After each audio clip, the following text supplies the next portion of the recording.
Good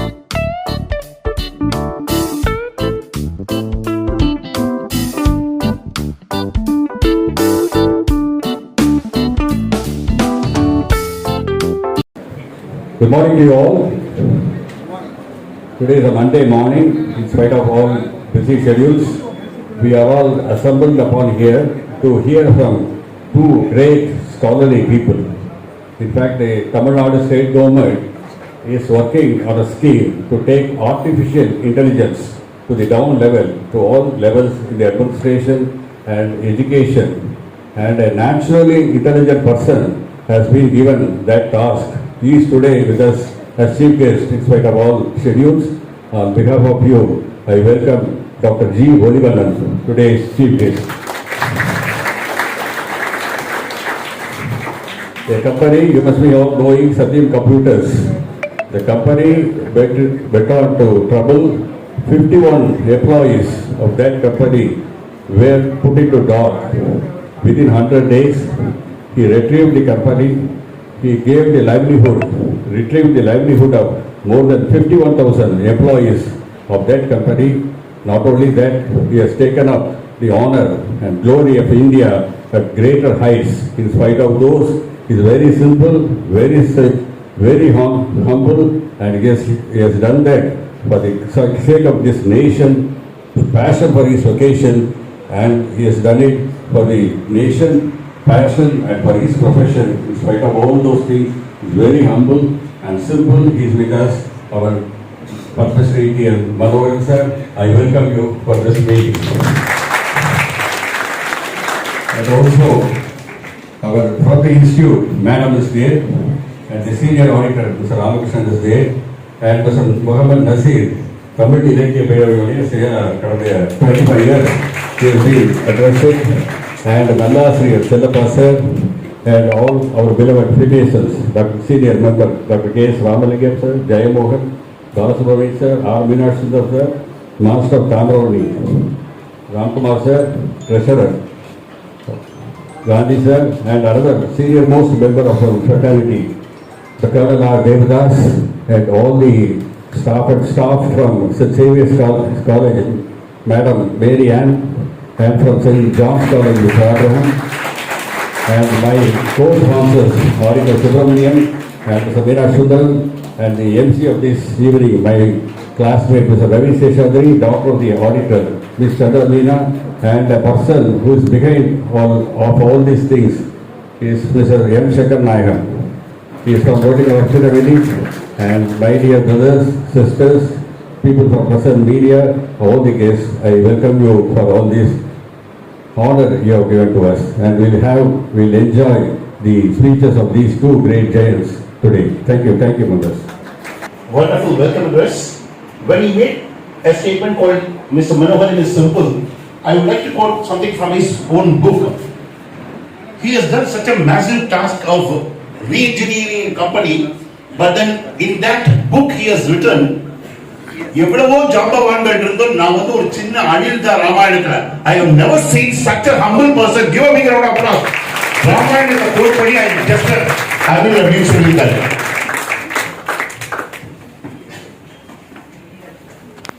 So now I request Mr. M. Shankar Nayagam to introduce the chief guest of the occasion. Good morning to all.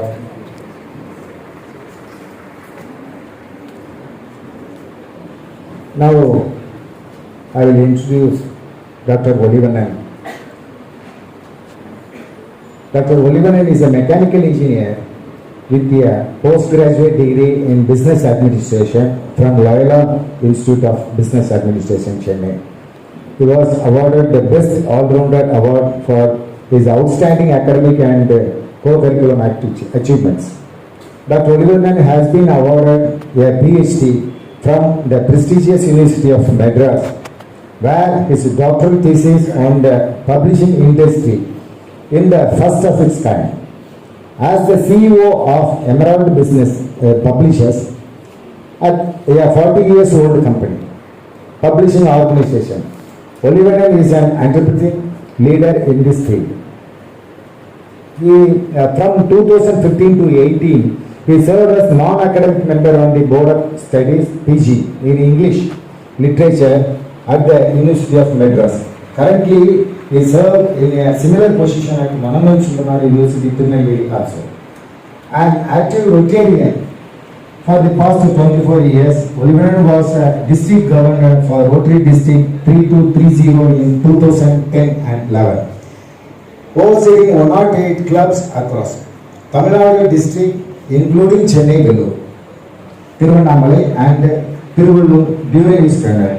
He launched and managed community projects worth US dollars, $850,000, providing critical resources like bore wells, RO plants for clean water, school furniture and hospital equipments.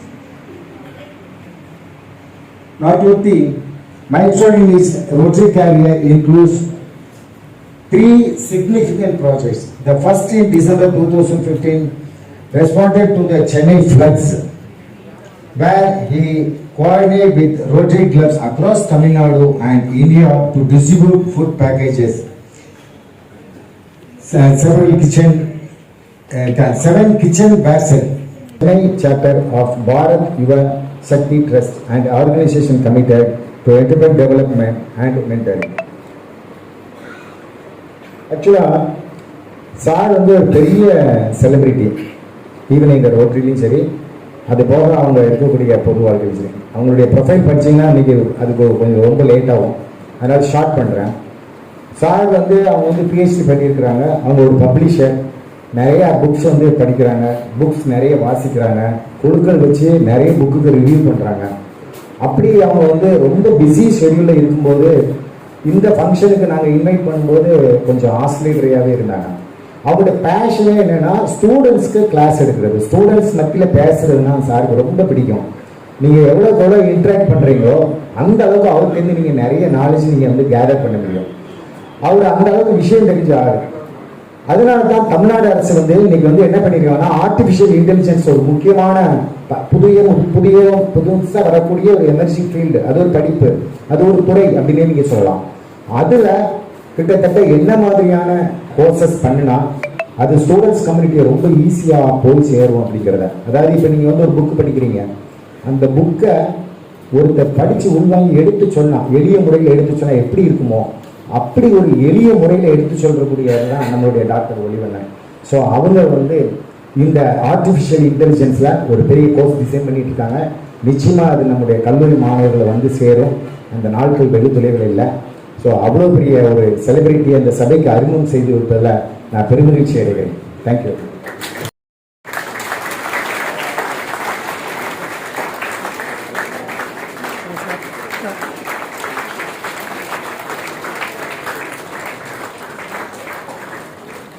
This idea of making it very easy for everybody. A great launch. Give a standing ovation for stand up together and give a big round of applause for this book launch. Now the Tamil version of the same book is getting launched. Please give a big round of applause for this. Tamil version of the big round of applause to Mr. Olivanan for taking this effort to do this. And also all the chartered accountants for help. பிரச்சனை என்னன்னா, இந்த கையில் English புத்தகம் இருக்குது, இந்த கையில் தமிழ் புத்தகம் இருக்குது. அதே மாதிரி தான் என்கிட்ட இங்கிலீஷ்லேயும் பேசணும்னு தோணுது, தமிழ்லேயும் பேசணும்னு தோணுது. உங்ககிட்டே கேட்குறேன், எதில் பேசலாம்? தமிழ். இருந்தாலும் நான் ஒரு இருமொழி கொள்கையாக ரெண்டுமே மாற்றி மாற்றி பேசுகிறேன். இந்த புத்தகத்தினுடைய மிக சிறப்பு வாய்ந்த ஆசிரியர், கெழுதகு நண்பர், பல ஆண்டுகளாக நாங்கள் அறிவோம். என்னுடைய ரோட்டரி மாநாட்டிற்கு 2010 வந்து பேசியவர் மரியாதைக்குரிய மனோகரன் அவர்கள், மற்றும் இந்த நிகழ்ச்சிக்கு நான் வருவதற்கு மிக முக்கிய காரணமான திரு ரமணி. காரில் வரும்போது கூட சொன்ன ஒரு 4 லைன் சொன்னால் போதும் அப்படின்னா கூட அவர் கேட்காம முழுக்க அதை வந்து படித்த சங்கரநாராயணன், மற்ற நண்பர்கள், குறிப்பாக மாவட்ட ஆளுநர் அருமை சகோதரர் முத்தையா பிள்ளை மற்றும் நண்பர்கள், ரோட்டரி நண்பர்கள் எல்லாருடைய பேரையும் சொல்லணும்னு ஆசை இருந்தால் கூட எனக்கு இடப்பட்ட பணியில் வந்து முழுக்க செய்யணுங்கிற காரணத்தினால நான் வந்து உங்கள் பேரெல்லாம் சொன்னதாகவே நீங்கள் நினச்சிக்கணும். பிறகு என்னுடைய இனிய நண்பர் சகோதரர் கர்னல் ஆல்வின் அவர்கள் எனக்காக வந்திருக்காங்க. அவர் 2 காரணத்துக்காக வந்திருக்காரு. ஒன்று இந்த புத்தகத்தை பற்றி தெரிஞ்சுக்கிறதுக்காக, 2வது ரோட்டரியை பற்றியும் ரொட்டேரியன்ஸையும் மீட் பண்ணணும்னு வந்திருக்கிறாரு. ஏழவள்ளிக்கு வரணும் அப்படின்னாரு. எதுக்கு அப்படின்னு கேட்கும்போது ஒரு புக் ரிவ்யூ அப்படின்னு சொன்னார். The last 6 months வந்து we have been involved ourselves in something else, ஒரு ஆர்டிஃபிஷியல் இன்டெலிஜென்ட் ப்ராஜெக்ட். ஆனால் டைம் கிடைக்குமான்னு எனக்கும் தெரியல. இருந்தாலும் சரி, புக்கு எனக்கு எப்பவுமே ஒரு சந்தோஷம். ஒரு புக் படிக்கிறதோ புக்கு பற்றி பேசுகிறதோங்கிறது ஒரு மகிழ்ச்சியான விஷயம். நான் செட் பார்க்கலாம் சார், ஒத்துக்கலாம் சார் அப்படின்னு சொல்லிட்டேன். ஆனால் நாள் நெருங்க பயமாக இருந்தது. அவர்கிட்ட ஒரு கால்ஸே வரல. நமக்கு கொஞ்சம் ஒரு விதத்தில் சந்தோஷமாக இருந்தது. சரி, ஒரு வேளை நம்மளை மறந்துருக்கலாம், இல்லை நம்ம வேறு யாராவது கிடச்சிருப்பாங்க, அப்படி தான் இருந்தால் நல்லா இருக்குன்னு பார்த்தா கரெக்டாக 10 நாளைக்கு முன்னால் வந்து டிக்கெட்டெல்லாம் கன்ஃபார்ம் பண்ணிட்டோம் சார் அப்படின்னு சொன்னார். அதுக்கப்புறம் தான் நான் கேட்டேன், என்ன புக்கு சார் அப்படின்னு கேட்டபோது புக்கு அனுப்புனாங்க. புக்கை பார்த்த உடனே வந்து இந்த பிரச்சனைகள் நடக்கும்போதெல்லாம் நம்ம கூட இருந்து பேப்பர்கள் வழியாகவும் மற்ற வழியாகவும் பார்த்துக்கிட்டே இருந்தோம். ஆனால் உண்மையாகவே அந்த பிரச்சனை தீர்ந்த போது கூட நமக்கு ஒரு பெரிய இம்பேக்ட் நமக்கு மீடியா கொடுக்கல. அதாவது சரியாயிருச்சுன்னு தெரியுமே தவிர, இது எப்படி இவர்கள் கொண்டு போனார்கள், அந்த ட்ரமாட்டிக் ஸ்டோரிங்கிறது தான் ரொம்ப ரொம்ப முக்கியம். அது நமக்கு எப்போவுமே பார்த்திங்கன்னா இந்த கதை கேட்கறதுனாலே பிடிக்கும். யுவால் நோவா ஹராரி சாப்பியன்ஸில் தானே சொல்கிறாரு, what differentiated and distinguished us from the rest of the species அப்படின்னு சொன்னால், மற்ற உயிரினங்களை விட நாம் எப்படி தனித்து வந்தோம் என்று சொன்னால், அவர் ability to communicate with others. மற்றவர்களிடத்தில் நாம் ஒரு செய்தியை கொண்டு போய் சேர்ப்பதில் மட்டும்தான் நாம் சிறப்பு வாய்ந்தவர்களாக இருந்திருக்கிறோம்.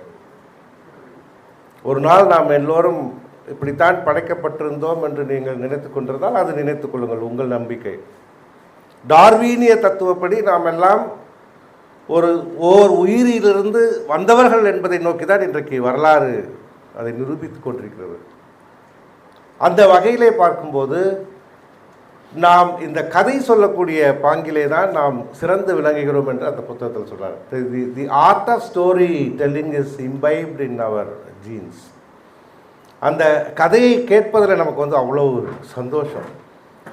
அந்த கதைகள் வழியாகத்தான் நம்ம நிறைய நம்முடைய கற்றல்கள் இருந்திருக்கு. அதுவும் எந்த மாதிரி கதைகள் நமக்கு ரொம்ப பிடிக்கும் தான் ஹீரோயிக் ஸ்டோரிஸ். அதனால தான் நீங்கள் குகை ஓவியங்களில் பார்த்தீங்கன்னா ஒரு மனிதன் 2 புலியை வந்து இப்படி பிடிச்சிக்கிட்டு நிற்கிற மாதிரி ஒரு ஓவியம், ரொம்ப ஃபேமஸான ஓவியம் இல்லையா? அந்த ஓவியம் சொல்வது என்னவென்று சொன்னால், நீ இந்த உயிரினத்தை கண்டு பயப்பட வேண்டிய அவசியமே இல்லை, நீ கொஞ்சம் புத்திசாலித்தனமாக இருந்தால், திறமையாக சண்டை போட்டால் நீ இந்த உயிரினத்தை வெல்ல முடியும் அப்படிங்கிற செய்தி தான் அது. It was only to communicate that you can conquer. ஒரு வில்லை எடுத்து வந்து அம்பு விடுற மாதிரியோ இல்லை ஒரு வேலை எடுத்து குத்துவது போல செய்திகள் எல்லாம் மனிதர்கள் தன்னை தற்காத்து கொள்ள, மற்ற விலங்குகளிலிருந்து தன்னை தற்காத்து கொள்ளக்கூடிய செய்திகள் வெளிவந்தன. அந்த heroism is very very interesting. அதனால தான் நம்ம எப்போவுமே வந்து எப்படிப்பட்ட சினிமாவை விரும்புவோம், எவ்வளவு இப்படி பட்ட கதை அப்படிப்பட்ட கதைன்னு சொன்னால் கூட எல்லா காலகட்டத்திலுமே ஒரு ஹீரோயிக் ஆக்டர்ஸ் இருப்பாங்க. எங்களுக்கு முன் தலைமுறையில் வந்து எம்ஜிஆராக இருக்கலாம், எங்கள் தலைமுறையிலும் சரி உங்கள் தலைமுறையிலும் சேர்த்து ரஜினிகாந்தாக இருக்கலாம் சரி, இன்றைக்கு அஜய் விஜய் போன்றவர்களெல்லாம் பார்த்தீங்கன்னா யாருமே செய்ய முடியாது, திடீர்னு குதித்து ஒரு 10 பேர் அடிச்சிடுவாங்க. அவங்க வீட்டிலே ஒரு திருட வந்தபோது கதவு மூடிட்டார் ஒரு நடிகர், அது வேற. சினிமா திரையில் பார்க்கும்போது நமக்கு வந்து அவர் ஒரு ஹீரோயிசம் வந்து ரொம்ப பிடிக்கும். இது சிறு திரைக்கதையில் மட்டுமில்லை, நாம் நிறைய கதைகள் நாம் வாழ்க்கையில் அதை மாதிரி யாராவது பண்ணும்போது ரொம்ப சந்தோஷப்படுவோம். 1930 நடந்த ஒரு சம்பவம். ஒரு அலுமினியம் கம்பெனி, கிளப் அலுமினியம் அப்படின்னு ஒரு கம்பெனி, அது அந்த நிர்வாகம் முழுக்க வந்து பார்த்திங்கன்னா கடன் தொல்லையினால் சிதைஞ்சு போச்சு. கிட்டத்தட்ட இன்சால்வெண்ட் ஸ்டேஜ்க்கு வந்துருச்சு. அந்த நிர்வாகத்தை இனி நடத்த முடியாது அப்படின்னு ஒரு நிலைமை வரும்போது ஒருவர் வந்து நான் நடத்தி காட்டுறேன்னு சொல்லி வராரு, மார்க் டெய்லர் அப்படின்னு. ஏன் இந்த உதாரணம் எடுத்துனா, அந்த மார்க் டெய்லர் பின்னால் வந்து நம்முடைய ரோட்டரி இன்டர்நேஷ்னலுடைய மார்க்கில் ஹெர்ப் டெய்லர் அவர் பேர் வந்து ஹெர்பர்ட் டெய்லர்னு சொல்லுவோம். ரோட்டரி இன்டர்நேஷ்னலுடைய பிரசிடென்ட் ஆகிறார். அவர் என்ன செஞ்சார்னா, அந்த நிர்வாகத்துக்கு வந்த உடனே ஒன்றுமே இல்லை, அங்கே எதுவுமே இல்லை. ஒரு பக்கம் காம்படிஷன், அப்போ தான் உலகம் முழுக்க வந்து ஒரு பொருளாதார வீழ்ச்சி, டிப்ரெஷன், கிரேட் எக்கனாமிக் டிப்ரெஷன், இதெல்லாம் வந்து இருக்கிற சூழலில் அவர் நம்மக்கிட்ட என்ன சொத்து இருக்குன்னு பார்க்குறாரு. மக்கள் தான், அந்த நிர்வாகத்தில் வேலை செய்து கொண்டிருந்த ஆட்கள் தான் மிக முக்கியமானவர்களாக இருந்தார்கள். அவர்களுடைய முறையில் வந்து நம்ம உயர்த்தணும் அப்படின்னு சொல்கிறாரு. அவர் என்ன சொல்கிறாருன்னா, கம்பீட் பண்ணுறதுக்கு நம்மளுடைய மற்ற போட்டியாளர்கிட்ட ஜெயிக்கணும்னா நம்ம ஒரு கோட் ஆஃப் கான்டக்ட் வச்சுக்குவோம் அப்படின்னு சொல்லுவார். நான் நிறைய ஸ்டூடெண்ட்ஸ் கிட்ட தான் சொல்லுவேன், இந்த காலத்தில் உங்களுக்கு ஒரு விஷயத்தில் மட்டும் காம்படிஷனே இல்லை. எந்த விஷயத்தில் தெரியுமா? நேர்மையாக இருந்துட்டாலே போதும். இன்னைக்கு காலையில் கூட காரில் வரும்போது பேசிட்டு வந்தோம். இன்றைக்கி எல்லா ப்ரொஃபஷன்ஸ்லையுமே பார்க்கக்கூடிய வந்து ரொம்ப தேடி பிடிக்க வேண்டிய விஷயம் நேர்மைகள். நேர்மைங்கிறதே வந்து இன்றைக்கி வந்து ரொம்ப ரேர் கமோடிட்டி ஆகிடுச்சு. அதனால் இன்றைக்கி யாராவது இன்றைக்கி நேர்மையாக இருந்துட்டாங்கன்னு வச்சுங்களேன், திறமை அப்புறம்தான். முதல்ல நேர்மை இருந்துட்டாலே போதும். இன்றைக்கி கம்பெனிஸ் வந்து அப்சார்ப் பண்ணுறதுக்கு ரெடியாக இருக்காங்க. அதை தான் அன்றைக்கி வந்து ஹெர்பர்ட் டெய்லர் வந்து தன்னுடைய அந்த பணியாளர்களிடத்தில் சொல்கிறாரு, நம்ம ஒரு கோட் ஆஃப் கான்டக்ட் வச்சுக்குவோம், நாம் செய்கிறது வந்து நியாயமாக இருக்குதான்னு கேட்போம் அப்படிங்கிறதுக்காக ஒரு 4 கேள்விகள் கேட்டார். உலக புகழ்பெற்ற கேள்விகள் அது. Is it the truth? இது உண்மையா? எந்த செயலை செய்வதற்கு முன்னையோ, யோசிக்கிறதுக்கு முன்னாலேயோ, சொல்கிறதுக்கு முன்னாலேயோ இஸ் இட் த ட்ரூத் அப்படின்னு அவர் வந்து கேட்க சொன்னார். ரெண்டாவது அவர் கேட்க சொன்னது, is it fair to all concern? நான் சொல்கிறதுனாலையோ செய்யறதுனாலையோ எல்லாருக்குமே அது நியாயமாக அமையுமா? எனக்கு மட்டும் நியாயமாக அமையுதுன்னா அதை செய்யக்கூடாது. Is it fair to all கன்சர்ன்னு கேட்குறாரு. அதற்கு பிறகு நான் சொல்லக்கூடிய சொல்லும் செயலும் will it build goodwill and better friendship? ஒரு நன்னடத்தையும் ஒரு நல்ல நட்புறவாயும் வந்து அந்த செயல் உருவாக்குமா அப்படின்னு ஒரு கேட்க சொல்கிறாரு. கடைசியான கேள்வி தான், இதனால் எல்லாருக்கும் பயனளிக்குமா? Will it be beneficial to all concern அப்படின்னு சொல்லி கேட்குறாரு. இந்த ஃபேமஸ் 4-way டெஸ்ட் தான் ரிலேட்டரான ஒரு ரோட்டரிக்கு கூட கொடுத்துறாரு. எல்லா ரோட்டரி கிளப்லையும் பார்த்தீங்கன்னா போர்டில் தொங்கிக்கிட்டு இருக்கோம். 4-way டெஸ்ட்டு போர்டில் மட்டும் தான் தொங்கிக்கிட்டு இருக்கோம். அந்த 4-way டெஸ்ட் வந்து அன்னைக்கு அதை பயன்படுத்துனதுனால, நான் எதுவும் வேறு எதுவும் பேசிடலையே, போர்டில் தொங்கிக்கிட்டு இருக்கோன்னு சொன்னேன். அந்த 4-way டெஸ்ட்டு இந்த 4 கேள்விகளுமே அந்த நிர்வாகத்தை மொத்தமாக திருப்பிருச்சு. இது இது இந்த நிர்வாகத்தை, இந்த நிறுவனத்தை நம்பி நான் செல்ல முடியும் அப்படின்னு.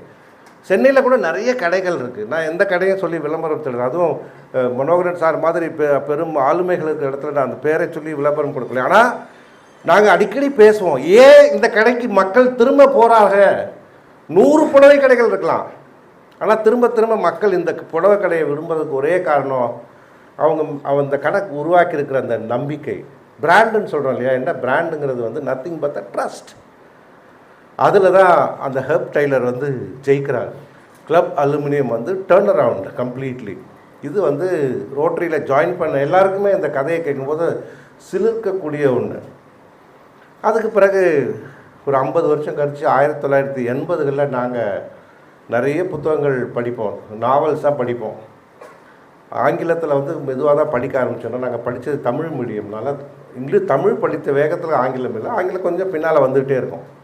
ஃபஸ்ட்டு படிக்கும்போது ஆங்கிலத்தில் வந்து ஜேம்ஸ் ஆட்லி சேஸு இந்த மாதிரி புத்தகங்கள்லாம் படித்து, நாவலெல்லாம் படித்து, சிட்னி ஷெல்டன் எல்லாம் ஓரளவு போர் அடித்ததுக்கப்புறம் கொஞ்சம் பெரிய பையன் ஆகிட்டுமே, இதெல்லாம் போய் படிக்க முடியாது, வேறு ஏதாவது பிஸ்னஸ் சம்மந்தமாக படிக்கலாம் அப்படின்னு சொல்லி பார்க்கும்போது அந்த நேரத்தில் வந்து ஒரு மிகப்பெரிய புத்தகம் வந்து லீ அயோகோக்கா அவர்களுடைய ஒரு புத்தகம் வந்து ரொம்ப ஃபேமஸ்.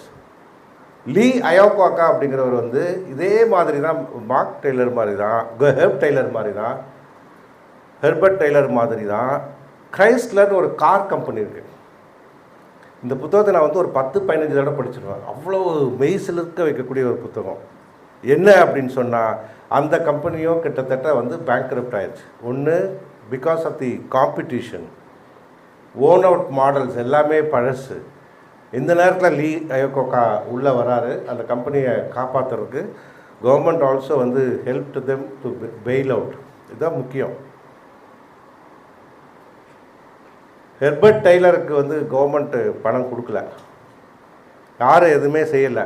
அவருடைய முழுக்க அவங்க இன்டர்னலாக அந்த ப்ராப்ளத்தை சார்ட் அவுட் பண்ணி வந்தாங்க. வேறு கிரைஸ்லர் கம்பெனி வரும்போது இங்கே அந்த கவர்மெண்ட் வந்து பெயில் அவுட் பண்ணுறாங்க. இப்போ நிறைய இன்னோவேஷன் கார் வருது, அவங்களுடைய கே சீரீஸ் காரு உலகம் முழுக்க அவங்க வந்து the challenge Chrysler become again number 1. இதெல்லாம் படிக்கும்போது நமக்கு வந்து ஒரு அதுவும் ஒரு பிஸ்னஸில் இந்த மாதிரிலாம் செய்யும்போது அந்த வயசில் நமக்கு இந்த மாதிரிலாம் நம்மளும் செய்யணும் அப்படின்னு ஒரு பெரிய உந்துதலாக இருக்கக்கூடிய புத்தகங்கள். இந்த புத்தகங்கள் வழியாக நம்ம வந்து ஹீரோயிக் எஃபர்ட்ஸ் மட்டும் இல்லை, நிறைய பிஸ்னஸ் சம்பந்தமான விஷயங்களை வந்து நம்முடைய சப்ஜெக்டில் வந்து நம்ம வந்து இப்போ பிகாம்லேயோ இல்லை எம்காம்லேயோ படிக்கிற விஷயங்களை விட இந்த நூல்கள் வழியாக மிக எளிமையாக நாம் வந்து கற்றுக்கொள்கிறோம். பிறகு எல்லாருக்கும் தெரிஞ்சது, உங்களில் கொஞ்சம் பேர் பிறந்திருக்க மாட்டீங்க, 90களில் வந்து பார்த்திங்கன்னா ஸ்டீவ் ஜாப் வந்து ஆப்பிளில் திரும்பவும் வெளியில் போனவர் திரும்ப ஆப்பிளில் வந்து அதை காப்பாற்றினார். ஸோ 2000 வரைக்கும் நமக்கு இந்த மாதிரி விஷயங்கள்லாம் வேணும்னா வெளிநாடுகளில் போய் தேடி படிக்கிற புத்தகங்கள் தான் நமக்கு வந்து முன்னுதாரணமாக இருந்தது. இந்தியா அதுக்கு மிக முக்கிய காரணம், நம்ம ரொம்ப பெரிய பின்தங்கிய நாடாக ஒரு கட்டத்தில் இருந்தோம். 90கள் தொடக்கத்தில் நம்ம எவ்வளோ பெரிய சிக்கலில் வந்தோன்னு சொன்னால், நம்மக்கிட்ட பணம் இல்லாமல் நம்மளுடைய தங்கத்தையெல்லாம் கொண்டு போய் இங்கிலாண்டில் ராயல் பேங்க்கில் வச்சு நம்ம வந்து அடமானம் வச்சு தான் நம்மளை காப்பாற்றிக்கிட்டோம். பிறகு அன்னைக்கு இருந்த பிரைம் மினிஸ்டர் அப்புறம் ஃபினான்ஸ் மினிஸ்டர் மன்மோகன் சிங்குடைய திறமையினால் இந்தியா வந்து ஒரு டேர்ன் அரவுண்ட் ஆச்சு. உங்களை போன்ற இளைஞர்கள் தான் அன்றைக்கி நிறைய பேர் படிச்சுட்டு கம்ப்யூட்டருக்காக வேலைக்கு போனாங்க. இரவும் பகலுமாக அமெரிக்காவிலையும் கனடாவிலையும் இங்கிலாண்ட்லேயும் போய் வேலை பார்த்து மாதம் சம்பாதிச்சு மீதி மிச்சத்தை வந்து அனுப்பின பெரும் பகுதி தான் இந்தியாவுக்கு வந்து நிறைய ஃபாரின் எக்ஸ்சேஞ்ச் வருவதற்கு வழியாக இருந்தது.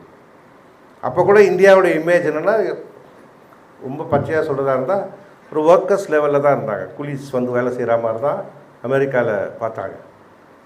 அந்த நிலையில் தான் இந்தியாவிலையும் பெரிய டெக் கம்பெனிஸ் வர முடியும்னு பார்த்தது தான் நம்ம இன்ஃபோசிஸ் போன்றவை, விப்ரோ போன்றவைகள் வரும்போது திடீர்னு ஒரு கம்பெனி வந்தது தான் சத்தியம் சொல்கிறேன்.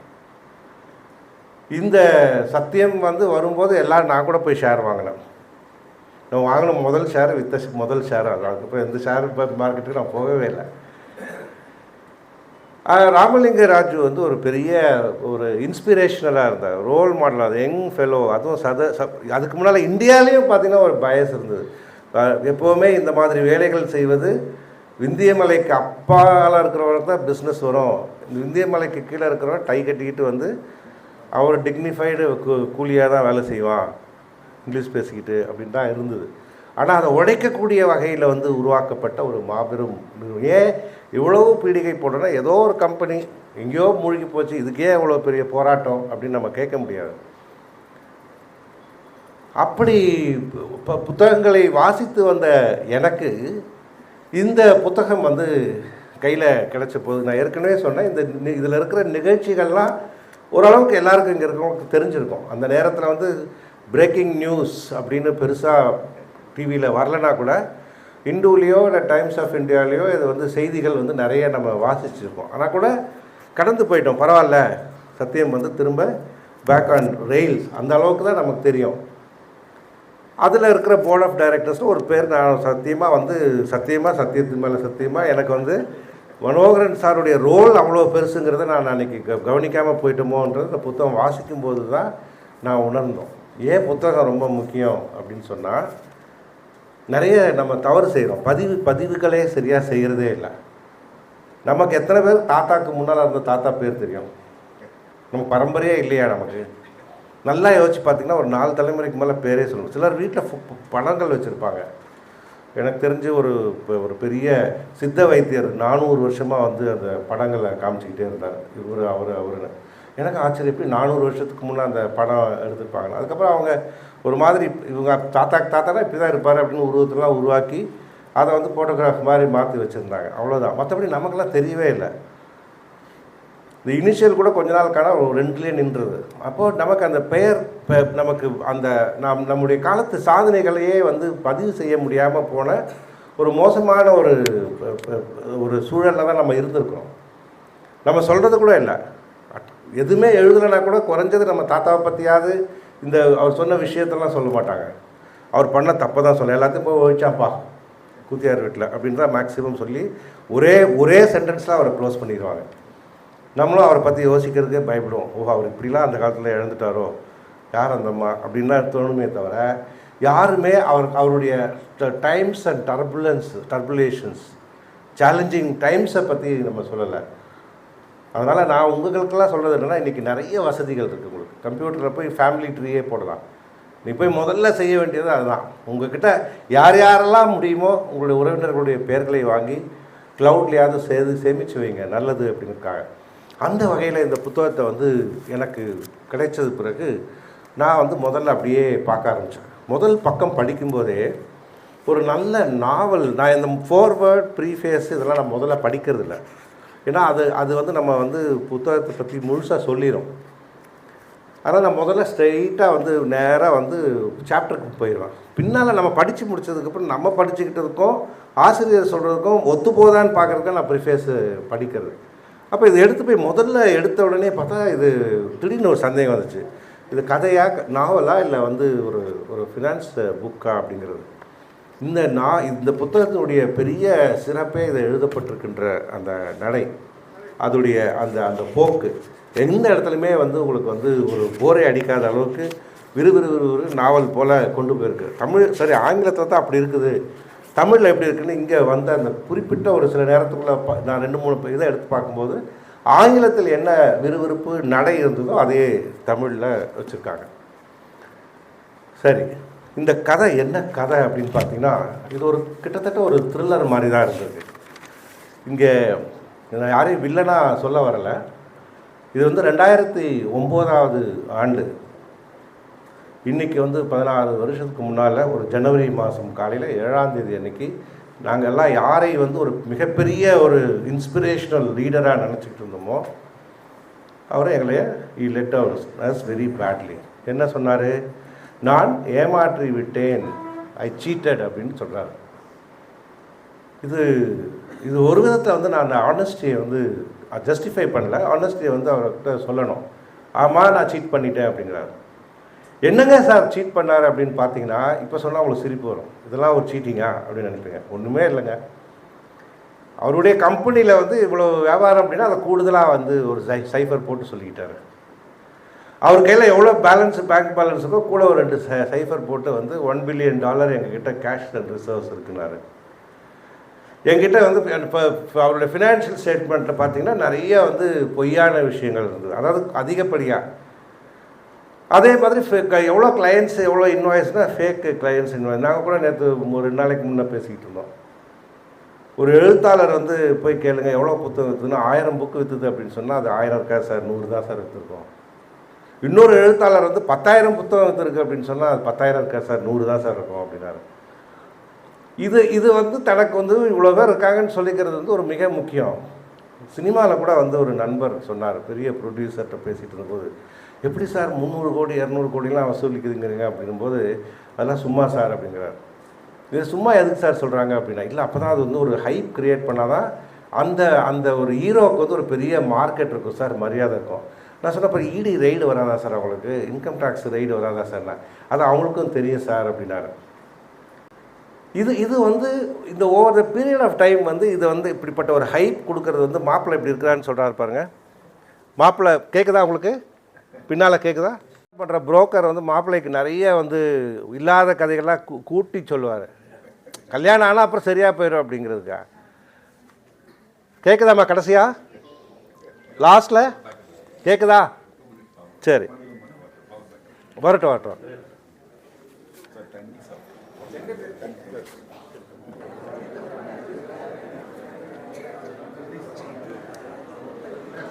பேசலாமா? நீங்கள் சொன்னால் தான் நான் பேச முடியும். நீங்கள் அமைதியான நான் பேசுகிறேன்.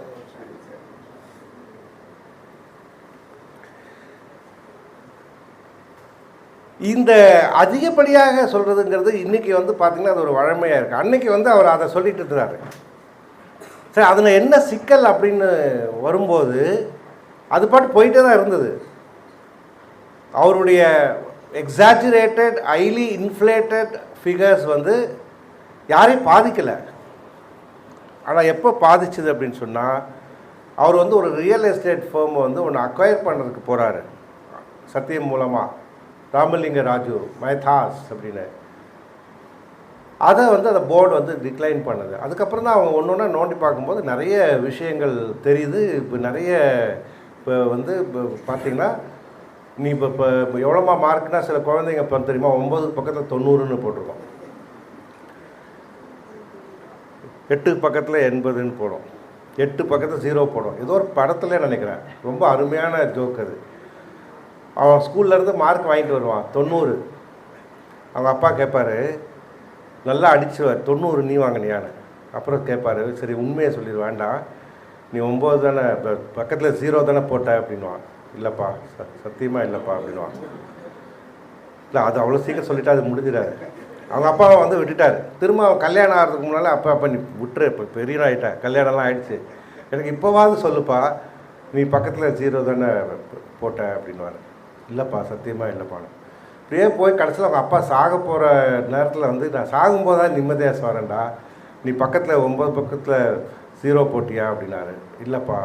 எப்படிடா வாங்கினேன்? இல்லைப்பா நான் வாங்கினது 0 தான்ப்பா, முன்னால் தான்ப்பா 9 போட்டேன் அப்படின்னா. அப்போ இதே தான் வந்து ராமலிங்கராஜ் வந்து கிட்டத்தட்ட வந்து சத்தியத்தில் பண்ணார், சிக்கிட்டார். நான் அதுக்காக அவரை நியாயப்படுத்த வரல, தப்பு தான். ஆனால் இதே நேரத்தில் அதற்கு நீங்கள் ஒரு 15 ஆண்டுகளுக்கு முன்னால் அர்ஷத் மேத்தா பண்ண தவறுகள்லாம் பார்த்தீங்கன்னா மக்களை ஏமாற்றினார்கள், கிரிமினல் அஃபென்ஸ். இவர் பண்ணதை தவறு தான், இவரும் 7 வருஷம் ஜெயிலுக்கு போனார். அர்ஷத் மேத்தாவுடைய கதை கூட இப்போ சமீபத்தில் ஒரு படம் பார்த்துருப்பீங்க எல்லாருமே. என்ன படம்? இந்த கதை கூட நாளைக்கு வர்றதுக்கு வாய்ப்பு இருக்குது. அதை விட இது இன்னும் நிறைய த்ரில்லிங்காக இருக்குது. லக்கி பாஸ்கர் கதை வந்து போதும் எனக்கு நிறைய விஷயம் புரிஞ்சுது சார். இப்படி எப்படி இந்த 300 கோடி 400 கோடிலாம் வச்சுருக்காங்களா, எப்படி சார் இவங்க வந்து அதை ஒயிட் ஆக்குவாங்க அப்படின்னு ரொம்ப நாளாக எனக்கு சந்தேகம். நம்ம ஒரு அப்பாவியாக தான் வாழ்ந்துக்கிட்டு இருக்கிறோம். எல்லாரோடைய பழகினா கூட நமக்கு தெரியல. இப்போ சார்ட்டர்ட் அக்கௌண்ட்லாம் சிரிக்கிறாங்க. நானும் வந்து சில நண்பர்கள்ட்ட கேட்டேன், ஏதோ இப்படியே சொல்லுவாங்க, அதுக்குன்னு இருக்காங்கப்பா கொடுத்தா மாற்றுவாங்க அப்படின்னு. ஆனால் அது அப்படி அவ்வளோ ஈஸி பண்ண முடியாது. என்ன அப்படின்னு பார்க்கும்போது லக்கி பாஸ்கரில் தான் நான் தெரிஞ்சுக்கிட்டேன். ஒன்று லாட்ரி சீட்டு வழியாக ஒன்று பண்ணுறது சொல்லுவான், இன்னொன்று தான் ரொம்ப முக்கியம். இன்றைக்கி அதுக்கப்புறம் நிறைய கம்பெனியை வந்து சந்தேகப்பட ஆரம்பிச்சிட்டேன். என்ன செய்கிறாங்க அப்படின்னு சொன்னால், ஒரு கம்பெனியாக இருக்குது, அந்த லக்கி பாஸ்கர் கதையை சொல்லிடுவோம், எதுக்கு வம்பு, அந்த சினிமா கதையை சொல்கிறத யாரும் தடுக்க முடியாது. அந்த கதையில் என்ன செய்கிறாங்க, தன்னோட மனைவி பேரில் ஒரு ஊறுகாய் கடையை தொடங்குறான், ஊறுகாய் பொடி கம்பெனியை தொடங்குறான். அந்த அம்மாவும் அப்பாவியாக அது ஒரு ஊறுகாயை செய்து பொடி செய்யுது. திடீர்னு பார்த்தா இதிலேருந்து சவுதியிலேருந்து அதுக்கு பயங்கரமான ஆர்டர்ஸ் கொட்டுது. அதுவும் இங்கே விற்கிற விலையை விட 10 மடங்கு 20 மடங்கு 50 மடங்கு. இதுக்கு வந்து சந்தோஷம், நம்ம பொருளை வந்து இவ்வளோ பேர் வாங்குறாங்க அப்படின்னு. அப்புறம் தான் புரிஞ்சுது, இதை ஹவாலா மூலமாக இங்கேருந்து பணத்தை அங்கே கொடுத்து, அங்கே உள்ளவங்க வந்து இதை ஜென்யூனாக வந்து பேங்க் ட்ரான்ஸ்ஃபர் வழியாக இந்த பொருட்களை வாங்கிட்டு போய் அந்த பொருளை என்ன பண்ணுவான், ஊறுகாயை கொண்டு போய் கடலில் போடுவான், அவ்வளோதான். இது இப்போ நிறைய கம்பெனி மேலே எனக்கு சந்தேகம் வந்துச்சு, இப்படிலாம் இருக்குதோ அப்படின்னு. அப்படிப்பட்ட தவறுகள் எதுவுமே இதில் இல்லை. இதில் வந்து இவர்கள் செய்தது வந்து முழுக்க வந்து அன்றைக்கி அவர் சொன்னது போல் ஒரு நல்ல வார்த்தை இருக்குது. அதாவது புலி மேலே உட்காந்துட்டேன்றார். நம்ம புலிவாலை பிடிச்ச கதைன்னு சொல்லுவோம் தெரியுமா. புலிவாலை பிடிச்சிங்கன்னா உங்களுக்கு நோ சாய்ஸ், ஒன்று ஓடிட்டே இருக்கணும், புலி பின்னால் விட்டிங்கன்னா கொன்றோம். அதே மாதிரி தான் நான் நிலைமையில் வந்து நான் இருந்துட்டேன் அப்படின்னு சொல்கிறாரு. ஆகவே நான் ஏமாற்றி விட்டேன் அப்படின்னு வந்து ஒத்துக்கிறாரு. இப்போ தான் வந்து மிக முக்கியமான ஒரு கட்டம். இதற்கு முன்னால் நாம் பார்த்துருக்குறோம். இந்த நேரத்தில் வந்து இதில் இங்கே எங்கே அரசாங்கம் வருது? சத்தியம்ங்கிறது ஒரு தனியார் நிறுவனம் தானே. தனியார் நிறுவனம் வந்து அதோட அது ஷேர் வேல்யூவில் 0க்கு வந்துடுச்சு. முதல் நாள் வந்து பல ஆயிரம் கணக்கான கோடியில் இருந்தது, அடுத்த நாளே மரியாதையே இல்லாமல் போச்சு, 0க்கு வந்துச்சு. டாக்ஸி டிரைவர் கூட நீங்கள் வந்து சத்தியம்னா வந்து இவன் பில் கொடுப்பானான்னு யோசிக்கிற அளவுக்கு நிலைமை மோசமாக இருக்குது. இப்படிப்பட்ட ஒரு சூழலில் வந்து எனக்கும் இதற்கும் சம்மந்தம் இல்லைன்னு ஒரு அரசாங்கம் இருந்து விடலாமா? அன்றைக்கு அதான் மிக முக்கியமான கேள்வி. ஏன் அப்படின்னு சொன்னால், நான் ஏற்கனவே சொன்னது போல் ஒரு காலகட்டத்தில் இந்தியாவில் இருக்கிறவங்கெல்லாம் வந்து they're only meant to work what we give அப்படிங்கிற ஒரு காலத்தை தாண்டி இந்தியாவும் ஒரு மிகப்பெரிய சாஃப்ட்வேர் நிறுவனங்களை உருவாக்க முடியும், குளோபல் ஜெயின்ஸ் அப்படின்னு ஒரு காலகட்டத்தில் இந்தியா இந்த இந்த நூற்றாண்டு தொடக்கத்தில் வந்து மிகப்பெரிய அளவில் உலகத்தில் எஸ்டாப்ளிஷ் பண்ணி கொண்டிருக்கின்ற ஒரு நேரத்தில் சத்தியம் போன்ற கம்பெனிகள் விழும்போது இந்தியாவினுடைய ஒட்டுமொத்த நம்பிக்கை தன்மையும் விழுந்து விடும் என்று அன்றைக்கு இருந்த அரசாங்கம் நினைத்தது. குறிப்பாக அன்றைய பிரதம மந்திரி மன்மோகன் சிங், மாண்டே சிங் ஆலுவாலியா, இதெல்லாம் கேட்டாலே ஏதோ தந்துல்கர் கங்குலி மாதிரி எங்களுக்கு அவங்க பேரெல்லாம் கேட்டாலே சிலிர்க்கும். தி கிரேட் எக்கானமிஸ்ட்.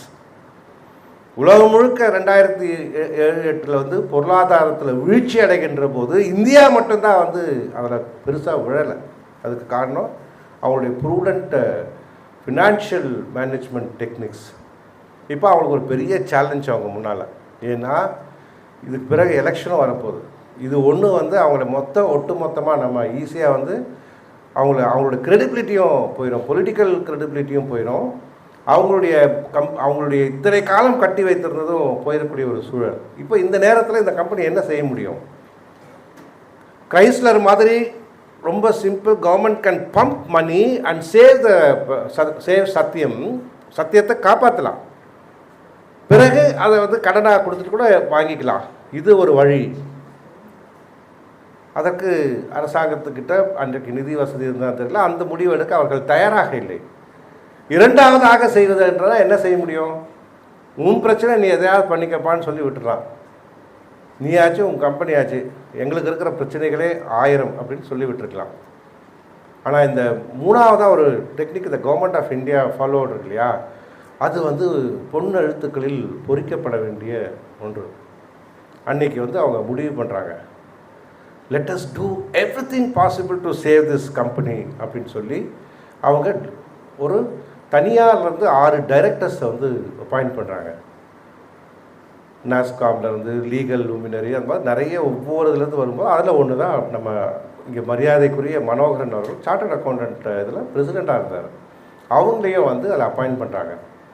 இந்த கமிட்டியுடைய மிகப்பெரிய சிறப்பு என்னென்னா, அரசாங்கம் நினச்சிருந்தா அதில் வந்து ஐஏஎஸ் ஆஃபீஸர்ஸை கொண்டு வந்துருக்கலாம். நம்ம நிறைய தடவை பார்த்துருக்குறோம். இந்த மாதிரி வரும்போது ஒரு கவர்மெண்ட் ஆஃபீஸர் வந்து உட்காந்துருவார். நாம் அவர்களை குறைத்து மதிப்பிடவில்லை. ஐஏஎஸ்ங்கிறது இந்த நாட்டில் வந்து மிகவும் தகுதி வாய்ந்த தக்கார் தான் அந்த பொறுப்புக்கு வராங்க. ஆனால் அவர்களுக்குள்ள ஒரு சிக்கல் அப்படின்னா, they have to work with இந்த norms of the government. They have to stick to the rule book. எதையும் அவ்வளோ எளிதாக அவர்களால் வந்து செய்ய முடியாது. ஒரு ப்ரோஆக்டிவாக இன்றைக்கி வந்து ஒரு பேஷண்ட் வந்து எமர்ஜென்சியில் இருக்கிற பேஷண்ட்டு, ஐசியூவில் இருக்கிற பேஷண்ட்டு இப்போ சத்தியத்தை காப்பாற்றி ஆகணும். அப்போ வந்து இந்த இதில் பெரிய அவங்க எடுத்த ஒரு பெரிய என்ன சொல்கிறதுனா கூகுளி, அதாவது அவர்கள் அரசாங்கம் எடுத்த மிகப்பெரிய ஒரு ப்ரோஆக்டிவ் அப்படின்னா, இதில் எந்த கவர்மெண்ட் அஃபீஷியல்ஸும் இல்லாமல் அதுவும் எல்லா துறைகளையும் சார்ந்த அதிகாரிகளை, எல்லா துறைகளையும் சார்ந்த நிபுணர்களை, அதிகாரிகளை எல்லா துறைகளையும் சார்ந்த நிபுணர்களை உள்ளே கொண்டு வந்து அந்த போர்டில் வைக்கிறாங்க. அதில் எல்ஐசிலேருந்து வந்தவங்களும் இருக்காங்க. அதெல்லாம் வந்து ரொம்ப ட்ரமாட்டிக்காக எழுதுகிறாரு. அதாவது அவருக்கு அந்த தகவல் எப்படி சொல்லப்பட்டது, அந்த போர்டுக்குள்ளே அவர் எப்படி போனதுலாம் நமக்கு ரொம்ப த்ரில்லிங்காக இருக்குது. ஏதோ வந்து அந்த நடை ஸ்டைல் வந்து அவருக்கும் பாராட்டு, உடன் அதை எடிட் செய்த பட்டாபிராம் அவர்களுக்கும் பாராட்டு. இப்போ இவங்க முன்னால் இருக்கிற ஒரு 3 சவால். முதல்ல நீங்கள் அதை தான், நீங்கள் இந்த புத்தகத்தை படிக்கிறது ஏதோ வெறும் எப்படி சத்தியத்தை காப்பாற்றினாருங்கிறது மட்டும் இல்லை, நம்முடைய வாழ்வில் அது எந்த சிக்கலாக வேண்டுமானாலும் இருக்கலாம். அது need not be our business situation, even family situation. இன்றைக்கி ஃபேமிலி கான்ஃப்ளிக்ஸ் தான் அதிகமாக இருக்குதுன்னு சொல்கிறாங்க. எந்த காலத்தை விட இன்றைக்கி வந்து ரொம்ப அதிகமாக வந்து ஃபேமிலி கோர்ட்ஸ் வந்திருக்கு அப்படிங்கிறாங்க. காரணம், நம்ம எந்த ப்ராப்ளத்தையுமே ப்ராப்ளமாக அப்ரோச் பண்ணாதது தான் காரணம். அவர் ரொம்ப அழகாக பின்னால் சொல்கிறார், இந்த புத்தகத்தினுடைய எண்டில் வந்து இந்த இதுலேருந்து அவர் கற்றுக்கிட்டதான் அவர் சொல்கிறாரு, நமக்கும் அதை சொல்கிறாரு. நிறைய பாயிண்ட்ஸ் அதில் எனக்கு ரொம்ப பிடிச்சது வந்து ரிப்பேர் டோன்ட் ரீப்ளேஸ் அப்படிங்கிறாரு. சரி செஞ்சுக்கோ, மாற்றிடாதங்கிறாரு. இது எதுக்கு வேணாலும் எடுத்துக்கலாம். டைவர்ஸ் பண்ணிவிட்டு வேறு புதுசாக மாற்றிடாதீங்க, இருக்கிறதே சரி பண்ணிட்டு போங்கன்னு எடுத்துக்கலாம். இல்லை உங்கள் கார் வந்து பிரச்சனையாக இருக்கா, ரிப்பேர் பண்ணி ஓட்டுங்க சார், ரீப்ளேஸ் பண்ணாதீங்கன்னு எடுத்துக்கலாம். இல்லை உங்கள் பால் பாயிண்ட் பெனில் வந்து ரீஃபில் இருந்துச்சு வேறு ரீஃபில் வாங்கி போடுங்க சார்னு கூட எடுத்துக்கலாம், எப்படி வேணாலும் எடுத்துக்கலாம். அந்த மாதிரி சில மிக முக்கியமான கருத்துக்கள் வந்து இதில் சொல்கிறாரு. அப்போ எந்த பிரச்சனையும் அடையிறதுக்கு முன்னால் நம்ம என்ன செய்யணுங்கிறத இந்த கோராக 3 விஷயத்தை எழுதுறாரு சார்.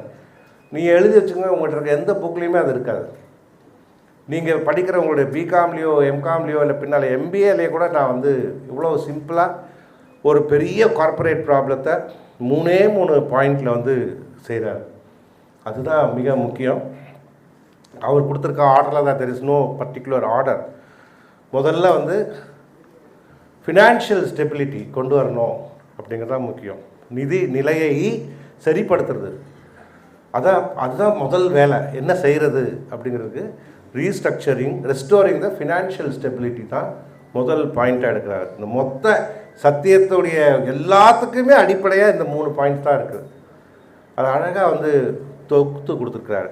ரெண்டாவது வந்து ஒரு கம்பெனியோட அசட்ஸ்னால் எது சார்? மாணவர்களே, உங்களுடைய சொத்து அப்படின்னு சொன்னால் எது?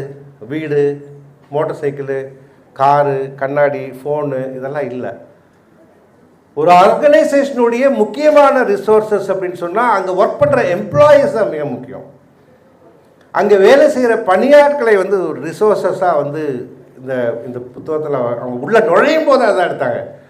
அவங்க வெறும் ஃபேக்ட்ஸ் அண்ட் ஃபிகர்ஸோடு உள்ளே போய் உட்காந்துருந்தாருன்னா ப்ராபப்ளி வந்து ஜெயிச்சிருப்பான்னு எனக்கு தெரியாது. ஆனால் அங்கே இருக்கிற அந்த கம்பெனியில் இருக்கிற எல்லா ஆட்களையுமே வந்து அவர்கள் வந்து ஒரு வளமாக பார்த்ததுனால தான் இதில் வந்து வெற்றி பெற முடிஞ்சது. ஏன்னு கேட்டிங்கன்னா, வேறு பெரிய பெரிய கம்பெனிஸ் இருந்தாங்களே, சாஃப்ட்வேர் ஜெயின்ஸ், அப்போ குளோபல் காம்படிட்டர்ஸ் மட்டும் இல்லை, இந்தியாவில் இருந்த காம்படிட்டர்ஸ் கூட இவங்க மேலே ஒரு கண் வச்சுருந்தாங்க, சத்தியத்து மேலே. எப்படியாவது சத்தியமை வந்து கவர்ந்து இழுத்துடணும். இன்னும் கேட்டால் வந்து பின்னால் இந்த கம்பெனிக்கு உள்ளே வந்த டெக் மகேந்திரா வந்து அதுக்கு முன்னாலேயே ஆனந்த் வந்து பேசியிருக்கிறாரு. முடிஞ்சால் நீ கொடுத்துருன்னு கூட கேட்டிருக்கிறாரு. ஒருவேளை அப்போயே கூட கொடுத்துருந்தாருன்னா அவர் ஜெயிலுக்கு போகாமல் இருந்துருக்கலாம். அவர் சொல்கிறேன்னு சில நேரங்களில் வந்து பேட் டெசிஷன் இஸ் பெட்டர் தென் இன்டெசிஷனஸ்ன்னு சொல்லுவாங்க. முடிவு எடுக்காதது வந்து எவ்வளோ பெரிய ஆபத்துங்கிறது. அப்படியே கடந்து போயிடார். அப்போது அந்த எம்ப்ளாயீஸ், அந்த ஆட்களை வந்து எப்படியாவது அங்கேருந்த பெரிய பெரிய அந்த அனுபவம் வாய்ந்தவர்களை நமக்குள் இழுத்து கொள்ள வேண்டும் என்று மற்ற கம்பெனி வந்து அப்படியே, நீங்கள் இந்த நிறைய நேரத்தில் இந்த யூடியூப்லலாம் பார்த்துருப்பீங்க, காடுகளில் சண்டை நடந்துக்கிட்டு இருக்கோம். ஒரு மிருகம் அடித்து அதை பிடிச்சி சாப்பிட்ற நேரத்தில் சிறுத்தை வந்து நிறைய தடவை பார்த்துருக்கேன். சிறுத்தை தான் வேகமாக ஓடக்கூடியது. எல்லா விலங்குகளையும் விட வேகமாக ஓடி போய் ஒரு மானையோ எதையோ ஒன்று அடித்து அதை வீழ்த்தி அதை கொன்று அதை அப்பாடான்னு சாப்பிட ஆரம்பிக்கும்போது எங்கே இருந்தோ 10-20 கழுதை புலிகள் இந்த ஐநாஸ் வந்து வரும். அதை பார்த்தோன்னே சிறுத்தை பயந்துக்கிட்டு போட்டபடியாக ஓட ஆரம்பிச்சிடும். அடுத்து இந்த 10-20 ஐநாஸ் வந்து சூழ்ந்துக்கிட்டு யார் எந்த பக்கம் கடித்து சாப்பிட்றதுன்னு ரெடியாக சாப்பிட ஆரம்பிப்பாங்க. திடீர்னு ஒன்று நிமிர்ந்து பார்க்கும், எல்லாம் மிரண்டு போய் ஓட ஆரம்பிக்கும். பார்த்தா ஒரு ஆண் சிங்கம் அங்கேருந்து அப்படியே துள்ளி குச்சி வந்துக்கிட்டே இருக்கும், எல்லாம் ஓடி போயிடும். This is the law of the jungle, காட்டினுடைய விதி அது. அதே போலத்தான் கார்ப்பரேட் விதியை வந்து ஐயோ அப்படின்னு ஒரு பக்கம் வருத்தப்பட்டு கொண்டிருந்தாலும் கூட எரியும் வீட்டில் எதை பிடுங்குவது என்பதற்காக காத்து கொண்டிருக்கிறார்கள். குறிப்பாக வந்து ஒரு பக்கம் இந்த எம்ப்ளாயீஸ். ஸோ எம்ப்ளாயீஸோட முறையில் வந்து கீழே விழுந்துச்சு. முதல் நாள் வரைக்கும் ஐ ஆம் அ ப்ரவுட் எம்ப்ளாயி ஆஃப் சத்தியம்ங்கிறவங்க அடுத்த நாள் வந்து வார்த்தை சொல்கிறதுக்கே பயப்பட்டா. ஸோ அவர்களை மோட்டிவேட் பண்ணுறது சாதாரண வேலை இல்லை. அதை வந்து பயப்படாதீங்க, கரண்ட் வந்துடும், உட்காருங்க அப்படின்னு உட்கார வைக்கிறதுக்காக எவ்வளோ போராட்டம். அதே மாதிரி அந்த மோட்டிவேட் பண்ணுறதுங்கிறது முக்கியம். அதை வந்து 2வது சேலஞ்சாக எடுத்துக்கிறாங்க. 3வது வந்து கஸ்டமர்ஸ். சத்தியம் அன்டவுட்லெட்லி ஹேட் என்வியபிள் கஸ்டமர்ஸ். பொறாமைப்படக்கூடிய வகையில் வந்து அவங்ககிட்ட கஸ்டமர்ஸ் இருந்தாங்க. அந்த கஸ்டமர்ஸை வந்து இன்னும் ஈஸியாக பண்ணுறதுக்கு ரெடி ஆகிட்டாங்க. யார்? காம்படிட்டர்ஸ், போட்டியாளர்கள். இப்போ அந்த கஸ்டமர்ஸ்கிட்ட ஃபோன் பண்ணி இதெல்லாம் வந்து ரொம்ப அருமையாக வந்து விளக்கியிருக்காரு ஒவ்வொருத்தர்கிட்டையா. ஆஸ்திரேலியன் அசோசியேட் ஒருத்தர் வந்து நான் வெளியில் போகிறேன்னு சொல்லும்போது தயவு செஞ்சு போகாதீங்க, ஒரு 10 days 15 days வெயிட் பண்ணுங்கள் அப்படின்னு ஏதோ எப்படியாவது எப்படியாவது காப்பாற்றிடணும் அப்படின்னு வந்து அந்த சில கல்யாண வீட்டில் கெஞ்சுவாங்க தெரியுமா, போயிடாதீங்க எப்படியாவது நம்ம வந்து பண்ணிடுவோமா அப்படின்வாங்களே, அந்த மாதிரி தன் வீட்டு பிரச்சனை போல் அவர் வந்து அதை எடுத்துக்கிட்டு பேசுனதெல்லாம் கேட்கும்போது நம்ம நெகிழ்கிறோம். இதெல்லாம் நம்ம அன்றைக்கி மீடியாவில் பார்க்காதனால நமக்கு தெரியல எவ்வளோ வந்து அந்த ஒர்க் பண்ணியிருக்காங்க பின்னால் அப்படின்னு சொல்லும்போது, இதை மூணையும் வந்து அவங்க செய்யும்போது they were able to retain the confidence of the customers and able to improve the morale of the employees. இது ரெண்டுமே ஜெயிச்சிட்டாங்க. அதுக்கப்புறம் தான் ஃபினான்ஸ் வரும்போது, யார் இன்வெஸ்டர்ஸாக கொண்டு வரும்போது, இந்த ரெண்டுமே ரீட்டைன் ஆகும்போது ஆட்டோமேட்டிக்கலாக வந்து பழையபடி அவங்க கொண்டு வந்துட்டாங்க. They had a choice.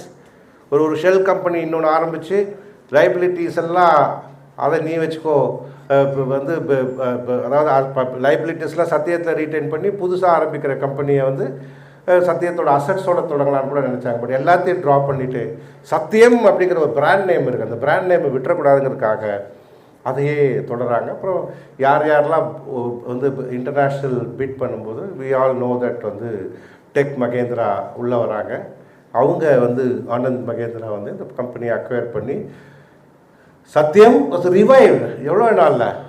Anybody from the student side guess எத்தனை நாளில் இந்த இத்தனை விஷயம் நடந்திருக்குன்னு நினைக்கிறீங்க? இதோ ஒரு நம்பர் சொல்லுங்கள் பார்ப்போம். யார் சொன்னாலும் அவங்களுக்கு ஒரு புக்கு வந்து ஃப்ரீயாக கொடுப்போம். என்னம்மா யார் சொன்னது? எந்திரிச்சு சொல்லுங்கள். பரவாயில்ல சொல்லுமா, தைரியமாக சொல்லு. 100 days. நீங்கள் எந்த காலேஜு? என்னம்மா? ஓகே, இந்த புக்கு படிச்சிங்களா?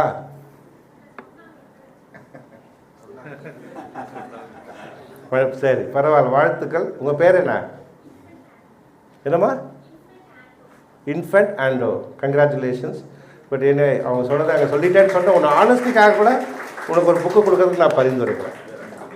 நீ எனக்கு காதலே கேட்கலன்னு சொல்லி கூட நீ சொல்லியிருக்கலாம். அப்படி வாடா, வாமா வா.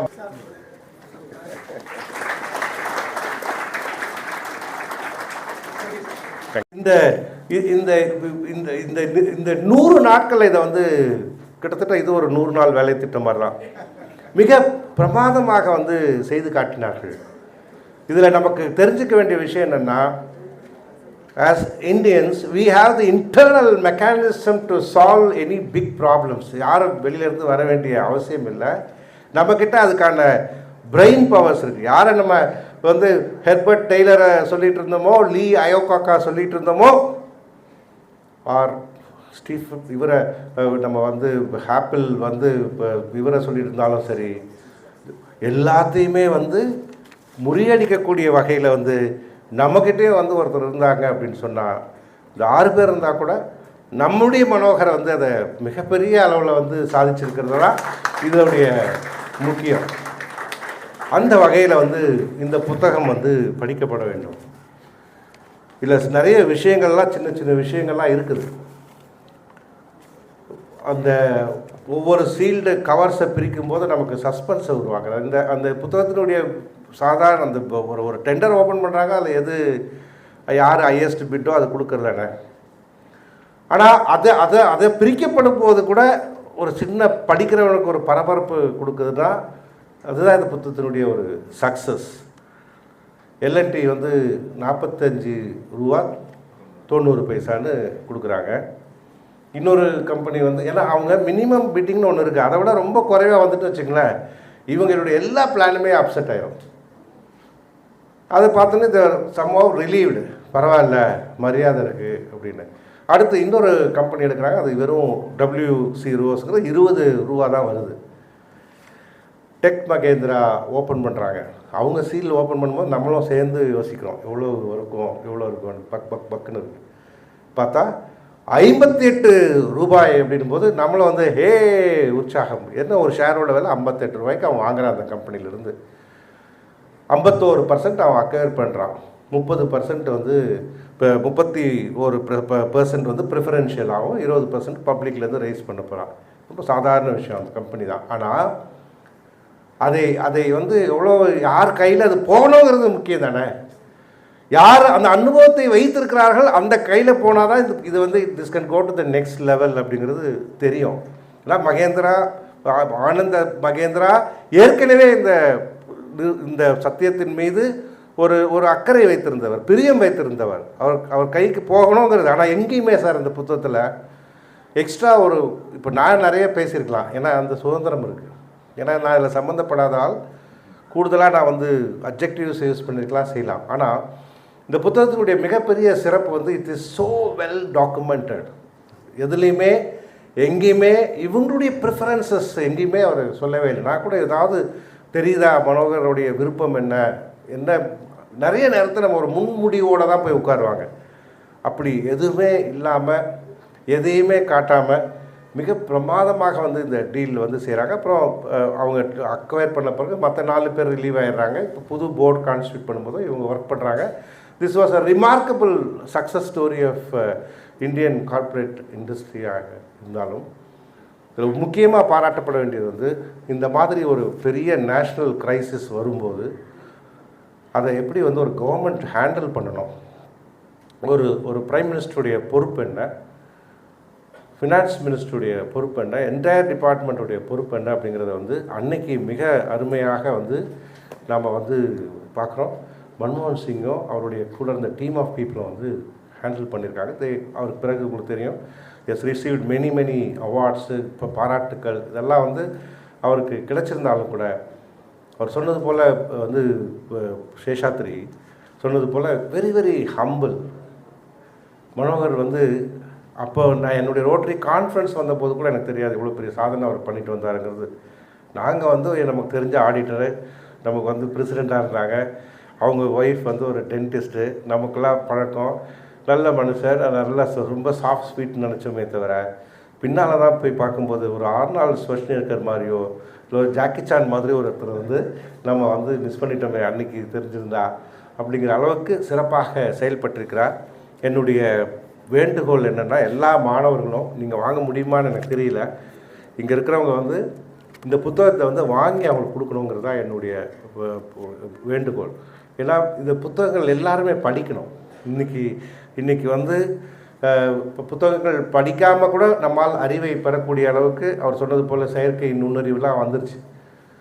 நான் வந்து இந்த சில நேரங்களில் வந்து இப்போ புத்தகங்கள் எப்படி படிக்கிறேன்னா அந்த புத்தகத்தோட கிண்டல் வெர்ஷன் எடுத்து பிடிஎஃப்பை கொடுத்து ஏஐயில் கொடுத்து அந்த ஏஐ படிச்சுட்டு இந்த புக்கில் என்ன இருக்குது, இந்த புக்கு இந்த நான் 1 மணி நேரம் பேச போனோன்னா எதெல்லாம் பேசலாம் அப்படின்னு கேட்டால் எனக்கு எல்லா நோட்ஸுமே எனக்கு கொடுத்துரும்.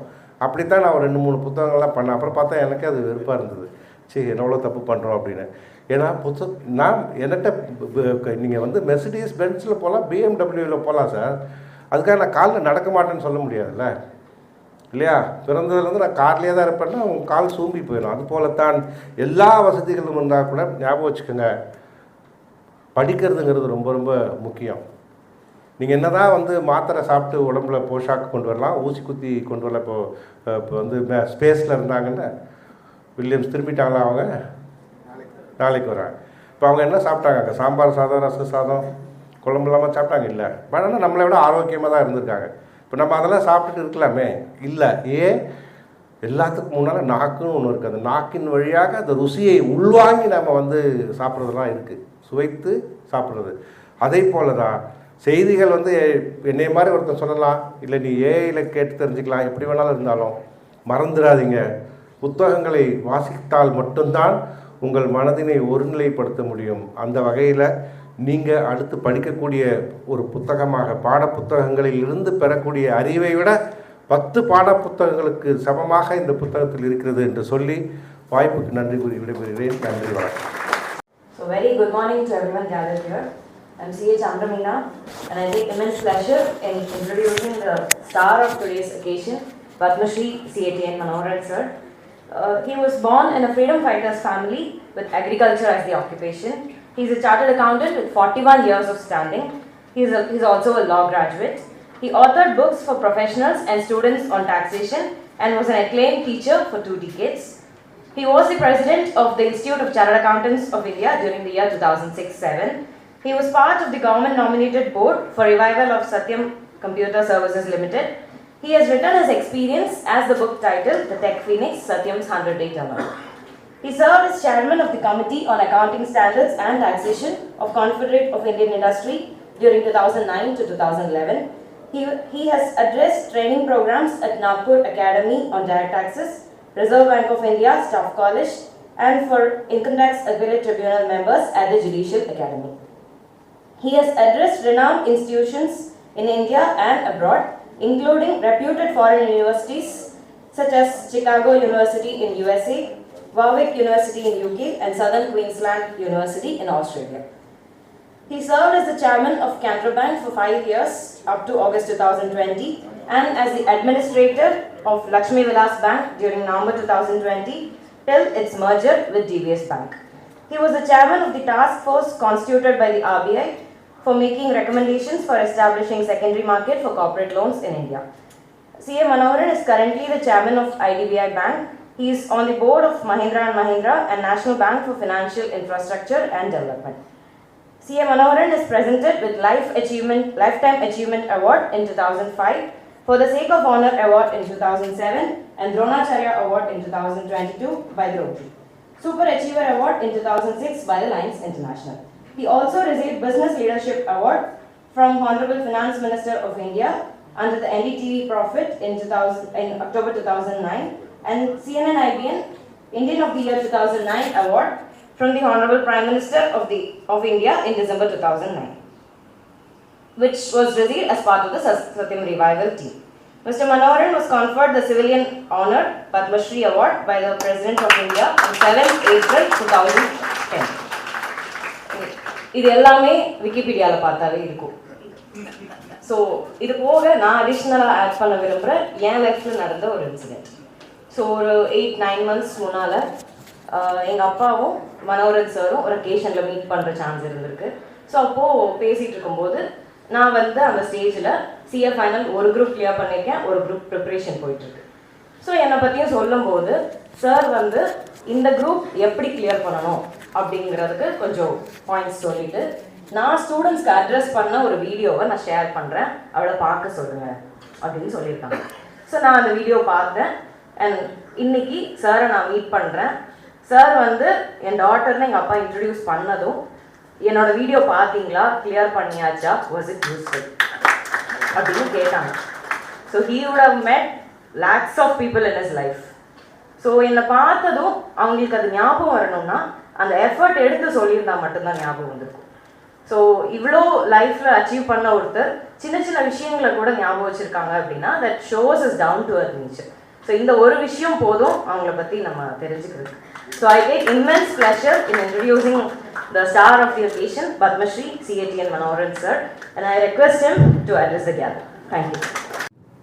மற்றும் இந்த விழாவை என் மீது இருக்கின்ற அன்பினாலும் பாசத்தினாலும் ஏற்பாடு செய்திருக்கின்ற என்னுடைய முன்னாள் மாணவர் இந்நாள் சார்ட்டர்ட் அக்கௌண்டன்ட் திரு சுப்பிரமணியம், அதே மாதிரி ஃப்ரீமேசன்ரி இயக்கத்தின் மூலமாக அறிமுகமான என்னுடைய சகோதரர்கள் திரு ரமணி, திரு மீனாட்சி சுந்தரம் அவர்களுக்கும், மற்றும் இந்த விழாவை அலங்கரிப்பதற்காக வந்திருக்கின்ற ஆடிட்டர்கள் ராமகிருஷ்ணன் இருக்கார், சிஏ இன்ஸ்டியூட் திருநெல்வேலி பிரான்ச்சினுடைய பிரான்ச்சினுடைய தலைவி திருமதி பாத்திமா, அவங்க என்னுடைய முன்னாள் மாணவி அப்படின்னு எனக்கு பெருமையாக இருக்குது. ஸோ அவங்க she is the chairperson for Tirunelveli branch. அது மட்டும் இல்லை, பெஸ்ட் பிரான்ச் அவார்டும் வாங்கியிருக்காங்க. ஸோ ஆல் இந்தியா அளவில். அதே மாதிரி ஃப்ரீமேசன்ரி சேர்ந்த என்னுடைய அருமை சகோதரர்கள் எல்லாம் வந்திருக்காங்க இங்கே திருநெல்வேலி, தூத்துக்குடி மற்றும் அருகாமையிலிருந்து. தமிழ் இலக்கிய பேரவையிலிருந்தும் பெரியவர்கள் வந்திருக்கிறாங்க. மற்றும் மாணவர்கள் செயின்ட் ஜேவியர் காலேஜிலேருந்து திருமதி மேரி ஆன் ப்ரொஃபஸரோடு வந்திருக்காங்க. அவங்களுக்கு மனதார வரவேற்பு. மற்றும் doctor P Abraham Saint John's college அவர்களுக்கும், அதே மாதிரி சிஏ ஸ்டூடெண்ட்ஸும் வந்திருக்காங்க. சிஏ ஸ்டூடெண்ட்ஸ் மட்டும் இல்லாமல், ஆடிட்டர்ஸ் மட்டும் இல்லாமல், இந்த சிஏ பிரான்ச்சினுடைய ஊழியர் சுப்பையா அவர்களும் இங்கே வந்திருக்காரு. ஆக்சுவலாக சார் சொன்னார், ப்ரொஃபஸர் ரவி சேஷாதிரி சொன்னார், இந்த சிஏ ப்ரிஃபிக்ஸ் என்னுடைய பீரியடில் அறிமுகப்படுத்தினேன். ஏன்னா டாக்டர்ஸ் டிஆர்என் போட்டுக்கிறாங்க, என்ஜினியர்ஸ் இஆர்என் போட்டுக்கிறாங்க, சார்ட்டர்ட் அக்கௌண்டன்ட் ஏன் சிஏ போட்டுக்கூடாது அப்படின்ற ஒரு பிராண்டிங் இதில் தான் நான் அதை அறிமுகப்படுத்தினேன். அதே மாதிரி இன்னொரு பண்ணது பொதுவாக பொதுமக்களுக்கு தெரியாது என்னென்னாக்கா எல்லா பிரான்ச்லேயுமே ஊழியர்கள் கேஷுவல் டெம்பரரி எம்ப்ளாயீஸாக இருந்தாங்க. அவங்கள எல்லாரையும் பர்மனெண்ட் ஆக்கணும் அந்த முயற்சி எடுத்து பண்ணேன். அதை தான் சுப்பையா இன்றைக்கு வந்து சார் உங்களால் நான் பர்மனெண்ட்டாக இருக்கேன் அப்படின்னு சொல்லிட்டு நன்றி தெரிவித்தார். ஸோ இது மாதிரி நம்ம வந்து எதையுமே இதனுடைய பாதிப்பு என்ன என்று தெரியாமல் 4 பேருக்கு நல்லது நடக்கணும்னா நம்ம முயற்சி எடுக்கணும் அப்படின்ற வகையில் தான் பண்ணோம். ஸோ இவங்கெல்லாம் இங்கே வந்திருக்கிறதுக்கு என்னுடைய மனமார நன்றிகள். இந்த புத்தகத்தை பற்றி ஒரு அழகான ஒரு முகவரியும் அதனுடைய ஜெனிசிஸ் ஆஃப் த அந்த என்ன ஸ்கேம் நடந்தது அப்படின்றத பற்றியும் அதில் என்ன மாதிரி முயற்சிகள் எடுக்கப்பட்டதுன்றதை பற்றியும் இவ்வளோ அழகாக தெளிவாக, அதாவது ஒரு நீரோடை வளைஞ்சு நெளிஞ்சு போகிறப்போ தெளிவான ஒரு பாய்ச்சல் இருக்கும். அந்த வகையில் நீங்கள் கொண்டு போய் சேர்த்துருக்கீங்க ஆடியன்ஸ்க்கு. அதற்கு நம்ம பலத்த கைத்தட்டல் அவருக்கு கொடுக்கணும். ஏன்னா இதை நாங்கள் வந்து இதை எப்படி எளிமைப்படுத்தி எல்லாரையும் கொண்டு போய் சேர்க்கணுன்னு நாங்கள் பண்ண முயற்சி அவர் வந்து ஒரு 40 நிமிஷத்தில் அதை அழகாக சொல்லிட்டார். அது மனசில் பதிய மாதிரி. ஸோ அதற்கு என்னுடைய நன்றிகளும் வாழ்த்துக்களும். இப்போது நிறைய மாணவர்கள் நீங்கள்லாம் சத்தியம் scam நடந்தப்போ LKG UKG 4th 5th எல்லாம் படிச்சுட்டு இருப்பீங்க. ஸோ அதனால் உங்களுக்கு நான் ஒரு விஷயத்த சொல்லிவிட்டு நான் என்னுடைய உரையை ஆரம்பிக்கிறேன். சத்தியமில் நான் டைரக்டர் ஆனது வந்து அந்த ஸ்கேமுக்கு முன்னாடி கிடையாது, ஸ்கேமுக்கு அப்புறம். அரசாங்கம் வந்து ஏன்னா அதை நீங்கள் புரிஞ்சுக்கணும். ஸோ நாங்கள் வந்து ஒரு சிறப்பு குழுவாக தான் உள்ளே போனோம் டேர்ன் அரவுண்ட் பண்ணுறதுக்கு. நாங்கள் சிஏ படிக்கிறப்போ அந்த அக்கௌண்டிங் வந்து ஒரு ஆர்ட்டா சயின்ஸா அப்படின்லாம் பேசுகிறது உண்டு. சத்தியம் உள்ளே போன பிறகு தான் அது ஒரு ஃபிக்ஷன்னே எனக்கு புரிஞ்சுது. ஃபிக்ஷனாக கூட இருக்கலாம். ஏன்னா ஒரு இல்லாத ஒரு ஃபிகர்ஸ் எல்லாம் பார்க்குறப்போ it can be cooked up, it can be manipulated, it can be fudged அப்படின்றதே ஒரு புது அணுகுமுறையாக அடாப்ட் பண்ண வேண்டியிருந்தது. அந்த அப்போ வந்து குளோபல் ஃபைனான்ஷியல் கிரைசிஸ் அமெரிக்காவில் 2007-8 வந்து குளோபல் ஃபைனான்ஷியல் கிரைசிஸ் இருந்த சமயம். அதுக்கு காரணம் என்னென்னா இந்த சப்ரைம் கிரைசிஸ் அப்படின்னு ஒன்று வந்தது. Intermediaries lending the loans and வராத கடன்கள். ஸோ அமெரிக்க வங்கிகள் எல்லாம் இப்போது இங்கே எல்லாருமே காமர்ஸ் ஸ்டூடெண்ட்ஸாக, காமர்ஸ் இல்லாத ஸ்டூடெண்ட்ஸ் யாராவது இருக்கீங்களா? செயின்ட் ஜேவியர், செயின்ட் ஜான்ஸ் எல்லாமே காமர்ஸ், பிஸ்னஸ் மேனேஜ்மெண்ட் அந்த ஸ்டூடெண்ட்ஸ் தானே. ஸோ பேலன்ஸ் ஷீட்டில் வலது பக்கம் என்ன இருக்கும்? Right side assets, left side okay, தெளிவாக இருக்கீங்க. ஸோ அதாவது ஸோ அமெரிக்கன் வங்கிகள் எல்லாம் நிதி அந்த குளோபல் ஃபைனான்ஷியல் கிரைசிஸில் திடீர்னு அவங்க பேலன்ஸ் ஷீட்டை பார்க்குறப்ப என்ன உணர்ந்தாங்கன்னா, on the right nothing was left, on the left nothing was right. So அதுதான் அதே நிலைமை தான் சத்தியத்திலையும். ஏன்னா சார் சொன்ன மாதிரி ரைட் சைடு 5000 கோடி ஃபிக்ஸட் டெபாசிட்டு, ஆனால் ஒன்லி ரெசிப்ட்டு தான் இருக்குது, பேங்க்கில் பணம் இல்லை, போகஸ் ஃபிக்ஸட் டெபாசிட்ஸ். லெஃப்டில் நீங்கள் லைபிலிட்டிஸ்ன்னு சொன்னீங்க, அது ஒரு வகையில் நல்லது தான். ஆனால் அதுலேயே 3ஆக பிரிக்கலாம்: capital, reserves and other liabilities. கேபிட்டல்லே லைபிலிட்டி தான், ஏன்னா கம்பெனி வந்து ஷேர் ஹோல்டர்ஸ்க்கு திருப்பி கொடுக்கணும் இல்லையா. ரிசர்வ்ஸும் ப்ராஃபிட்லேருந்து டிவிடெண்டாவோ ஏதோ பைபேக்காவோ ஏதோ அதுவும் லைபிலிட்டி தான். ஸோ அதனால் அது நீங்கள் சொன்னது கரெக்டு தான். பட் அந்த கேபிட்டல், ரிசர்வ்ஸ், லைபிலிட்டிஸ்லேயும் நிறைய அந்த ரிசர்வ்ஸ் எல்லாம் பூஸ்டட் அப், ஆர்டிஃபிஷியலாக ப்ராஃபிட்ஸ் காமிச்சு பூஸ்டட் அப். ஸோ அதனால் சத்தியம்லேயும் அந்த பேலன்ஸ் ஷீட்டை வந்து எந்த அளவுக்கு நம்ப முடியும் நம்ப முடியாது அப்படின்றது. இதை நான் வந்து சார் சொன்ன அந்த 3 பாயிண்ட் சொன்னார் பாருங்கள்: நிதி நிலைமை சரிப்படுத்துதல், அதே மாதிரி ஹியூமன் ரிசோர்ஸஸ், மனித வளம் எப்படி ஒத்துழைத்தால் எந்த பிரச்சனையும் சால்வ் பண்ணலாம் அப்படின்றத ஒரு தீர்வு. 3வது வந்து வாடிக்கையாளர்கள். ஏன்னா அவங்க பிஸ்னஸ் ரன் பண்ணுறதுக்கு அவங்க ரொம்ப முக்கியம். இதை வந்து எப்படி பண்ணோம் அப்படின்றத ஒரே ஒரு எக்ஸாம்பிள், ஒவ்வொன்றுத்துக்கும் ஒரு பாயிண்ட் ஹைலைட் பண்ணுறேன். ஏன்னா நீங்களாம் இப்போது ஒரு விஷயத்துக்கு நீங்கள் பெருமைப்படணும். என்ன படணும்னா, உலக ஜனத்தொகை எவ்வளவு? மொத்த ஜனத்தொகை தோராயமாக சொல்லுங்கள். அது செகண்டு மாறிக்கிட்டே இருக்கும். ஸோ அதனால் ரவுண்ட்ஸமாக சொன்னால் போதும். 800 crores. Okay. So 8 billion 800 crores. அதில் இந்திய ஜனத்தொகை எவ்வளவு? 1.4 பில்லியன், 140 கோடி. ஸோ 800 கோடியில் 140 கோடி இந்தியான்னா உலகத்தில் 6 பேரில் ஒருத்தர் இந்தியராக இருக்கணும்.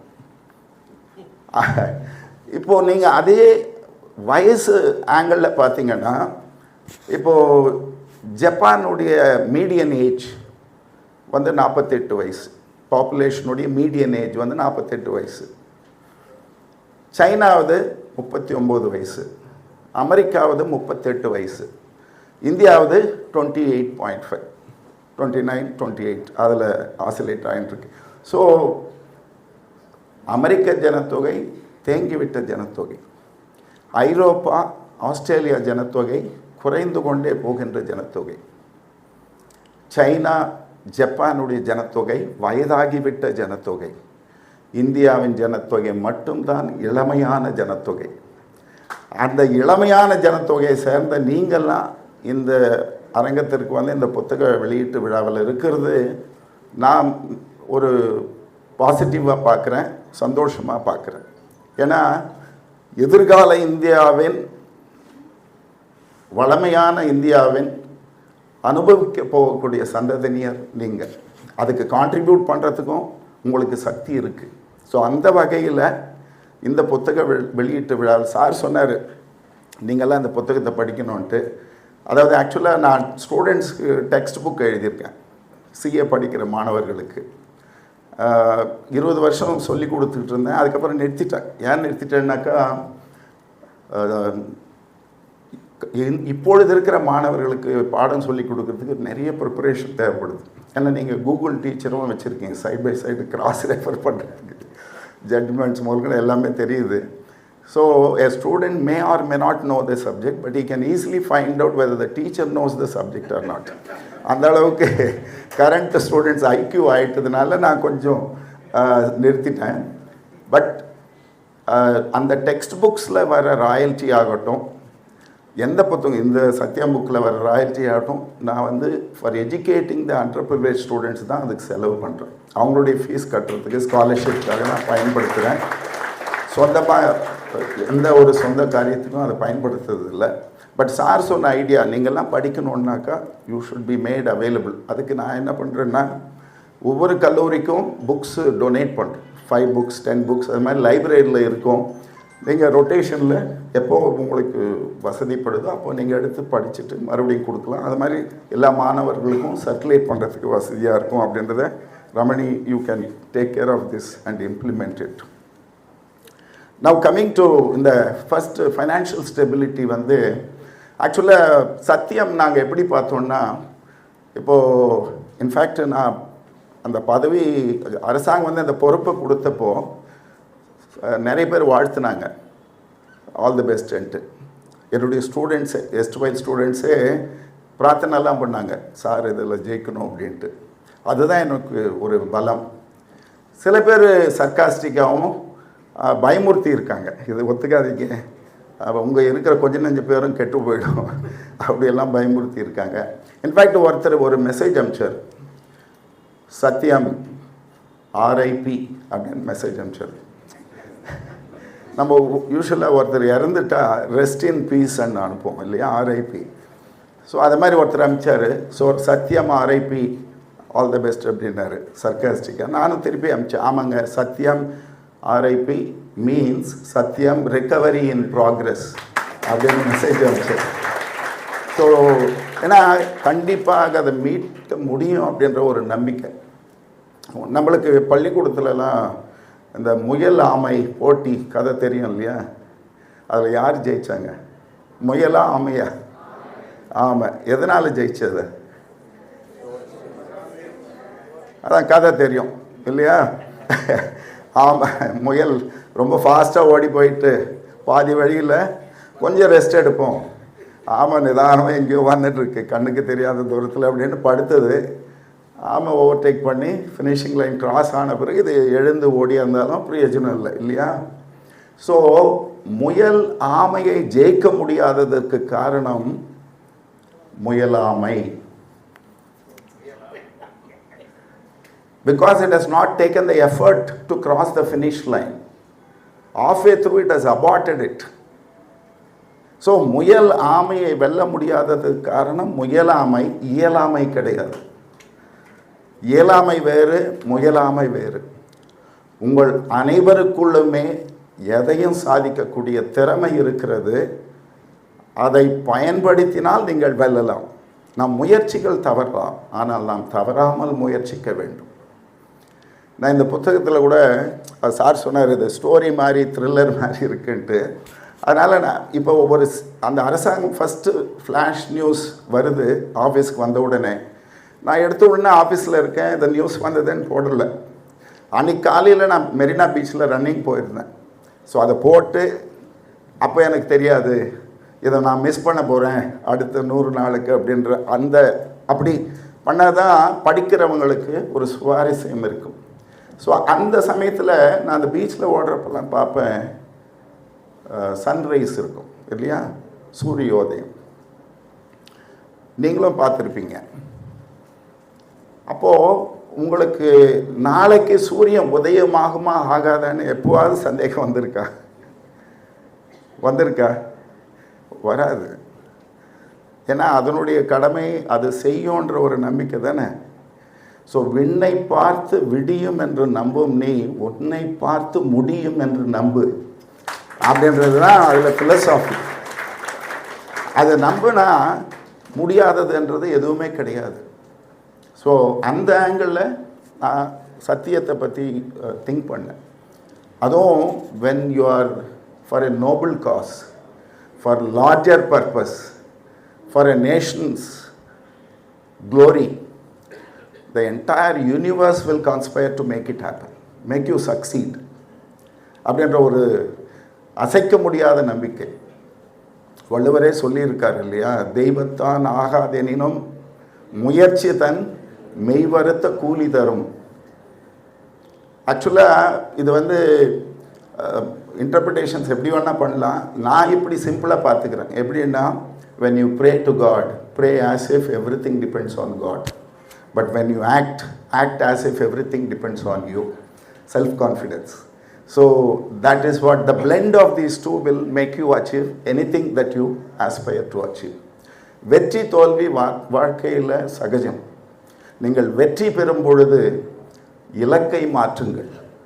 வாட் நெக்ஸ்ட் கோல். வெற்றி பெறும் பொழுது இலக்கை மாற்றுங்கள். தோல்வி பெறும் பொழுது அணுகுமுறையை மாற்றுங்கள். Change your methods, change your approach, change your attitude. You will be able to transform setback into success, failure into success. Transform what appears to be adversity into positivity. அதே மாதிரி வெற்றி வந்து உங்களை உலகிற்கு அறிமுகப்படுத்தும். தோல்வி உலகை உங்களுக்கு அறிமுகப்படுத்தும். அதுதான் சத்தியத்துக்கு நடந்தது. சத்தியம் நடந்தப்போ இந்த employees were the worst affected.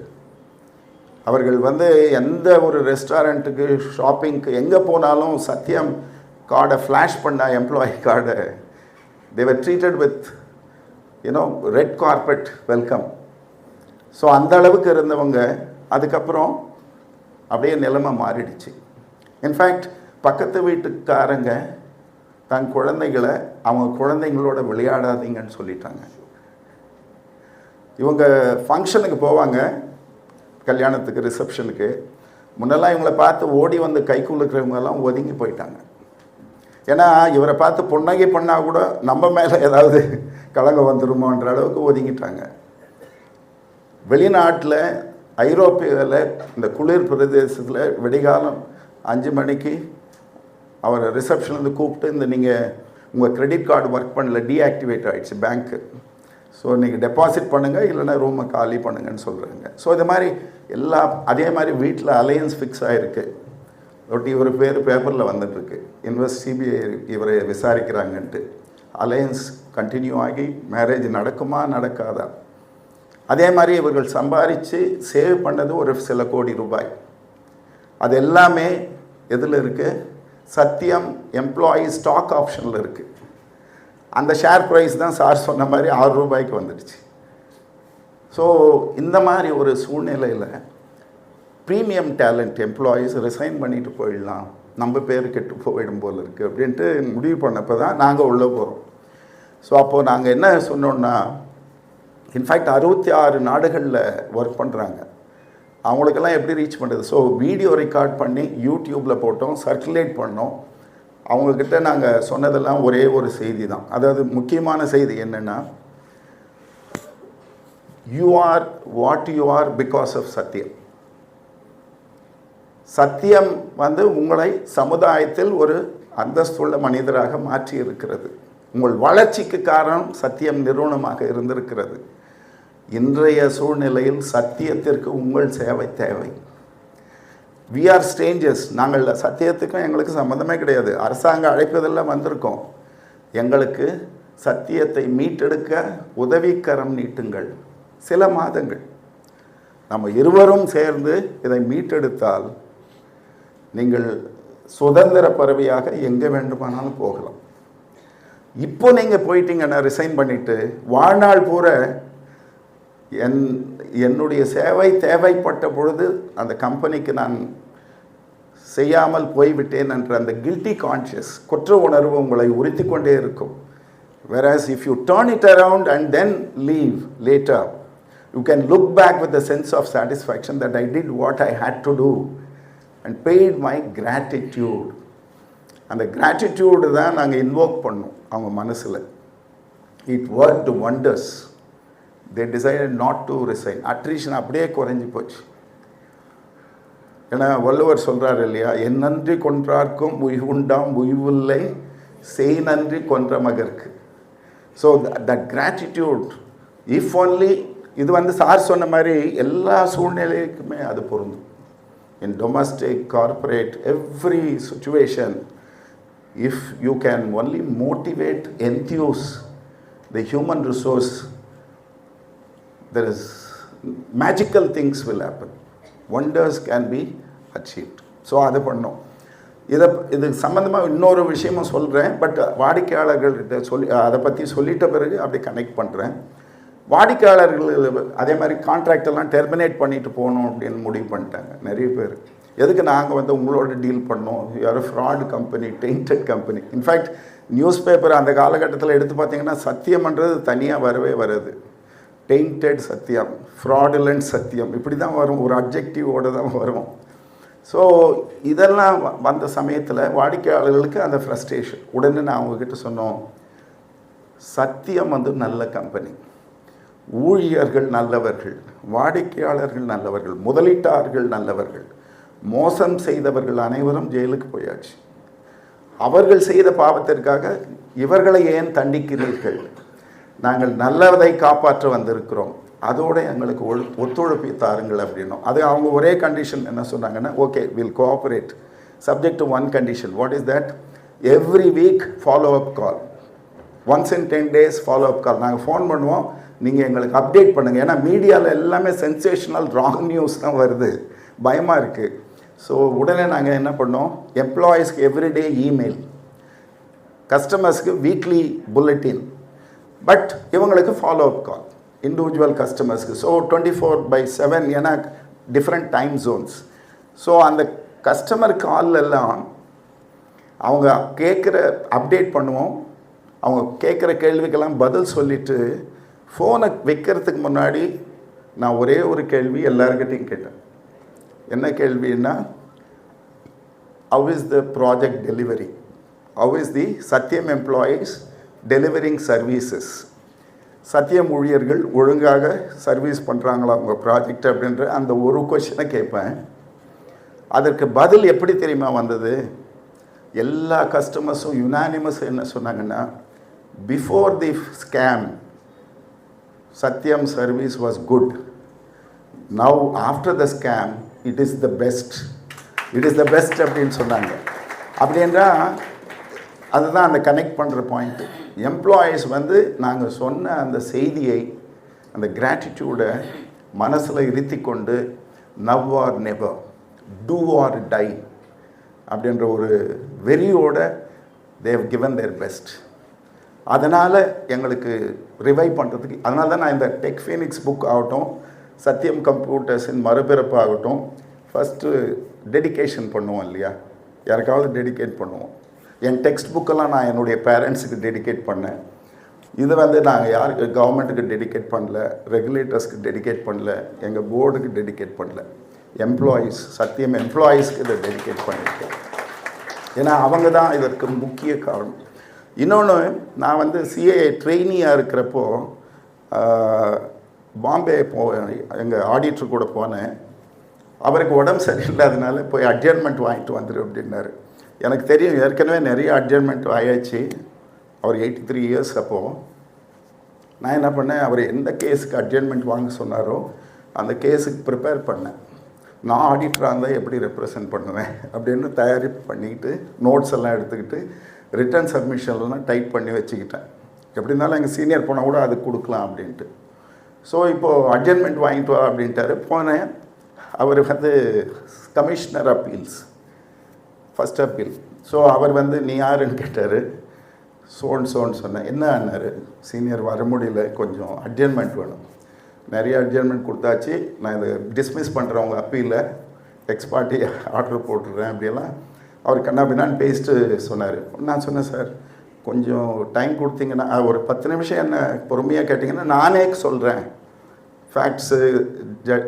நீங்கள் வந்து இன்ஃபார்ம்டாக ஒரு ஆர்டர் போடலாம் அப்படின்னாக்கா அவர் கோவம் வந்துச்சு. நீ ட்ரெயினி, நீ சொல்கிறது you are unfit to appear before me, get out அப்படின்ட்டார். நான் வெளியே வந்தேன். பட் நான் இடத்த விட்டு போகலை, அங்கேயே உட்காந்துருந்தேன். 1 hour கழிச்சு அவர் டாய்லெட்டுக்கு வந்தார். வந்தப்போ என்னை பார்த்துட்டு ஐப்ரோஸ் ரைஸ் பண்ணார். அப்புறம் போயிட்டு உள்ளே போயிட்டு பெல் அடித்தார். பியூனை கூப்பிட்டு அந்த பையனை வர சொல்லு அப்படின்னாரு. நான் உள்ளே போனேன். என்ன ஒன்றும் போகாமல் உட்காந்துருக்கு. சார் அவர் உண்மையிலே வயசானவர், இன்றைக்கி உடம்பு சரியில்லை, அதனால் வர முடியல. கிளைண்ட்டு வந்து பாதிக்கப்படக்கூடாது ஆடிட்டர்னால. நான் வந்து அது நல்ல அதனுடைய ஃபேக்ட்ஸ் எல்லாமே தெரியும், நான் அதை சொல்கிறேன். அதுக்கப்புறம் நீங்கள் என்ன ஆர்டர் பாஸ் பண்ணாலும் ஓகே அப்படின்ன உடனே வேண்டாம் வெறுப்பாக ஃபைலில் திறந்தார். சரி உட்காரு சொல்லு அப்படின்னாரு. 5 நிமிஷம்ன்றது 45 minutes கேட்டார்.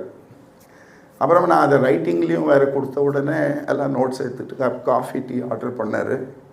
அப்புறமா நீ எப்போ எக்ஸாம் எலிஜிபிள் எல்லாம் சொல்லிவிட்டு ஆல் த பெஸ்ட் சொல்லி அனுப்பிச்சார். ஸோ அந்த ஒரு அனுபவம், ஏன்னா உங்களுக்கு இளமை பருவத்தில் இருக்கிறவங்களுக்கு நான் என்ன சொல்கிறேன்னா, நானாகட்டும் டாக்டர் ஒளிவல்லன் ஆகட்டும், நாங்கள்லாம் ஏதோ கொஞ்சம் சாதிச்சிருக்கோம். இங்கே இருக்கிறவங்க பெருமக்கள் எல்லாமே எங்கள் சாதனைக்கு உரமாக 2 விஷயம் இருக்குது. ஒன்று பெரியவர்களுடைய ஆசீர்வாதம், எங்களுடைய உழைப்பு. பட் 3வதாக ஒன்று இருக்குது. அது என்னென்னா, உன்னால் முடியாது, இவனால் எப்படி பண்ண முடியும் அப்படின்ற critics, adversaries are those who humiliate you, insult you. அதை வந்து உரமாக நீங்கள் எடுத்துக்கணும். அதனால் ரிஜெக்டட் ஆகக்கூடாது.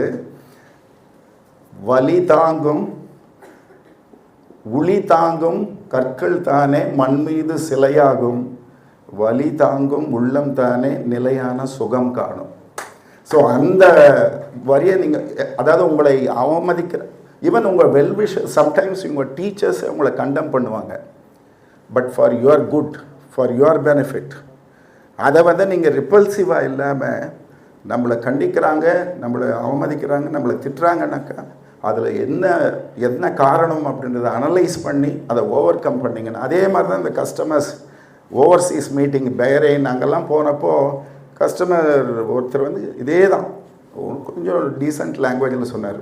அவர் கமிஷனர் அப்போ கெட் அவுட்னார். இவர் வந்து I am not bothered about you are a government nominee or anything, we are terminating the contract of Satyam அப்படின்ட்டார். Can I have one more opportunity to meet you அப்படின்னு கேட்டேன். What for? No purpose, we are terminating அப்படின்னாரு. இல்லை, I just want one more appointment. சரி okay tomorrow 5 o'clock. அந்த 24 ஹவர்ஸில் அவர் என்னென்ன பிரச்சனை என்கிட்ட சொன்னாரோ before telling me is going to terminate எல்லாத்தையும் சரி பண்ணிட்டு போய் பார்த்துட்டு அப்டேட் கொடுத்த உடனே he said okay will continue with Satyam. அது மாதிரி எப்போவுமே நீங்கள் மனம் தளராமல், அதனால தான் முயற்சி எப்போவுமே திருவினையாக்கும் அப்படின்றது அதில் ஐ லேர்ன்ட் இட். இறுதியாக ஒரே ஒரு செய்தி சொல்லி நான் முடிச்சுக்கிறேன். எனக்கு இந்த போர்ட் மீட்டிங் வந்து வாரம் நடந்தது. யூஷுவல் போர்ட் மீட்டிங்ஸ் எந்த பீரியடில் நடக்கும்? ஒரு கம்பெனியில் லீகலாக கம்பெனி லா பிரகாரம் எத்தனை மாதத்துக்கு வருஷத்தில் எத்தனை போர்ட் மீட்டிங் நடக்கும்? யாராவது சொல்ல முடியுமா ஸ்டூடெண்ட்ஸ்? ஃபோர் குவார்ட்டர்ஸ் தான். ஒரு குவார்ட்டருக்கு ஒரு போர்ட் மீட்டிங். 4 மீட்டிங் ஜென்ரலாக நடக்கும். சில கம்பெனிஸில் 1 or 2 எக்ஸ்ட்ரா நடக்கலாம் பேஸ்ட் ஆன் அஜெண்டா. பட் நாங்கள் இந்த 100 நாட்களில் 16 போர்ட் மீட்டிங் நடத்தினோம். சில போர்ட் மீட்டிங் 2 நாள் நடந்தது. ஓகே, எல்லாருமே வந்து ஸ்ட்ராட்டஜி அடுத்தது என்ன பண்ணணும் அப்படின்னு டிஸ்கஸ் பண்ணிவிட்டு டிசைட் பண்ணிவிடுவோம். பட் அதை யார் இம்ப்ளிமெண்ட் பண்ணுறது? who will oversee the implementation and execution? அது ரொம்ப முக்கியம் இல்லையா? ஸோ அதுக்கு 6 பேரில் ஒருத்தரை சூஸ் பண்ணணும். அப்போ தான் நான் வந்து நான் இருக்கிறேன் 24/7 ஐ லிவ் ஹியர். ஏன்னா நான் சிஏ இன்ஸ்டியூட் வைஸ் பிரசிடெண்ட்டாக 2 years இருந்தப்போ ஐ டோல்ட் மை ஃபேமிலி குடும்பத்திற்கும் ஊழியர்களுக்கும் எங்கள் ஃபார்மில் எல்லாருக்குமே சொல்லிவிட்டு 2 வருஷம் என்னை மறந்துடுங்க. It's a golden opportunity to serve the profession which made me somebody in this society அப்படின்னு நான் டெல்லியிலேயே வாழ்ந்துக்கிட்டு உலகம் பூரா ரெப்ரசன்ட் பண்ணாலும் அங்கேருந்து தான் பண்ணினேன் ஒழிய வீட்டுக்கு சென்னையில் மீட்டிங் இருந்தால் வீட்டுக்கு வருவேன், அவ்வளோதான். ஸோ அந்த மாதிரி ஒரு 2 years இருந்ததுனால எனக்கு இது ஒன்றும் பெருசாக தெரியல. So I lived in Hyderabad. அந்த மாதிரி சமயத்தில் தீபக் பரேக் ஹெச்டிஎஃப்சி சேர்மன் அவர் சொன்னார், மனோகர் நீங்கள் தான் ஃபுல் டைம் இருக்கிறீங்க, செக்யூரிட்டி எக்ஸ்சேஞ்ச் கமிஷன் யூஎஸ்ஏ இப்போ செபி இந்தியா மாதிரி as per their requirement whole time director designation should be filled. அவர் ஜெயிலில் இருக்கார், whole time director. So vacant ஆகிடுச்சு. இப்போ புதுசாக அப்பாயிண்ட் பண்ணோம். Why not we appoint you அப்படின்னு சொன்னார். எனக்கு கொஞ்சம் டைம் கொடுங்கன்னு சொல்லிட்டு மறுநாள் பிரேக்ஃபாஸ்ட் டேபிளில் நான் சொல்கிறேன், நான் ஓல்ட் டைம் டைரக்டரை விட அதிகமாக பண்ணுறேன், ஆனால் வித்தவுட் டெசிக்னேஷன். எனக்கு அந்த டெசிக்னேஷன் வேணாம். ஏன்னா அந்த டெசிக்னேஷன் கொடுத்துற பப்ளிசிட்டி ஆகிடும், மீடியா என்னை சேஸ் பண்ணுவாங்க, எனக்கு காமாக கம்போஸ்டாக ஒர்க் பண்ண முடியாது, அண்டு சீக்ரஸி மெயின்டைன் பண்ண முடியாது, பிரச்சனை வரும் அப்படின்னு சொல்லிட்டு நான் சொன்ன உடனே தருண் தாஸ் சிஐஐ மென்டார் அவர் வந்து என்ன சிரிச்சுக்கிட்டே சொன்னார், மனோகரன் டெசிக்னேஷன் இல்லாமல் பண்ணால் நீங்கள் என்ன பண்ணீங்கன்னு உலகத்துக்கு தெரியாது அப்படின்னாரு. அப்போ தான் நான் சொன்னேன், தருண், ஐ am not doing this for anybody to know, I am not doing it for the world to know what I am doing. I am doing it for my nation, for my profession and for my satisfaction அப்படின்னு சொன்னேன். So அது நடந்து முடிஞ்சிடுச்சு. On January 2009 1 வருஷம் கழிச்சு home மினிஸ்ட்ரியிலேருந்து phone வந்தது, you are in the list of Padmashri அவார்டீஸ்ன்ட்டு. ஆக்சுவலாக எனக்கு முதல்ல சந்தேகம், ஏதாவது ராங் கால் வந்துடுச்சோ அப்படின்னு நினச்சேன்.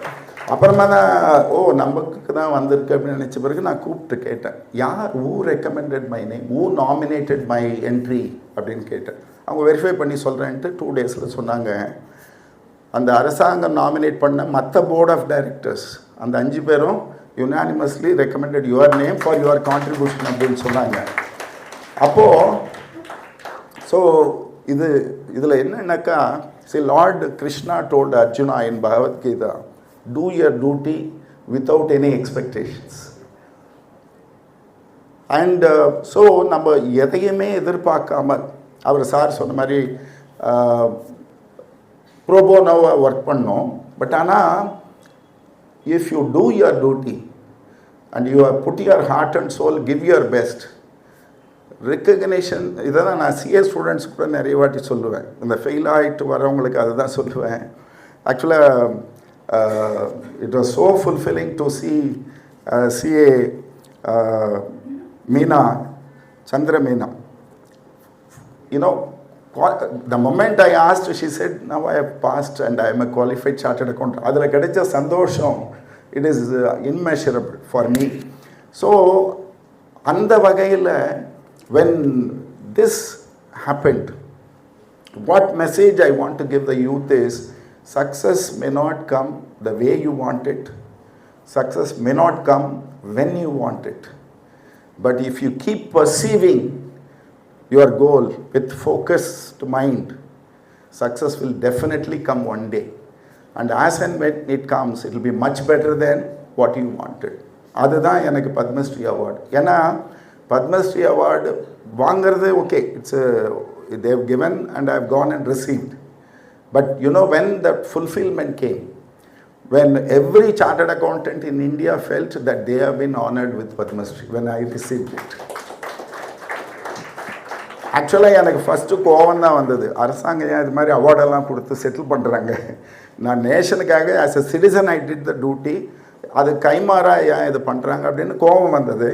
But when CA started celebrating, அந்த கோபம் வந்து ஓகே ஒரு ஆறுதலாக இருந்தது, சுகமாக இருந்தது. பட் ஆனால் அது எப்போ வந்து ஆனந்தமாக மாறிச்சுன்னா, when I walked in to receive the award from the president in Rashtrapati Bhavan, my 85-year-old mother, and back in my village, 95-year-old my father who was blind, அவருக்கு 90 yearsல விஷன் போயிடுச்சு.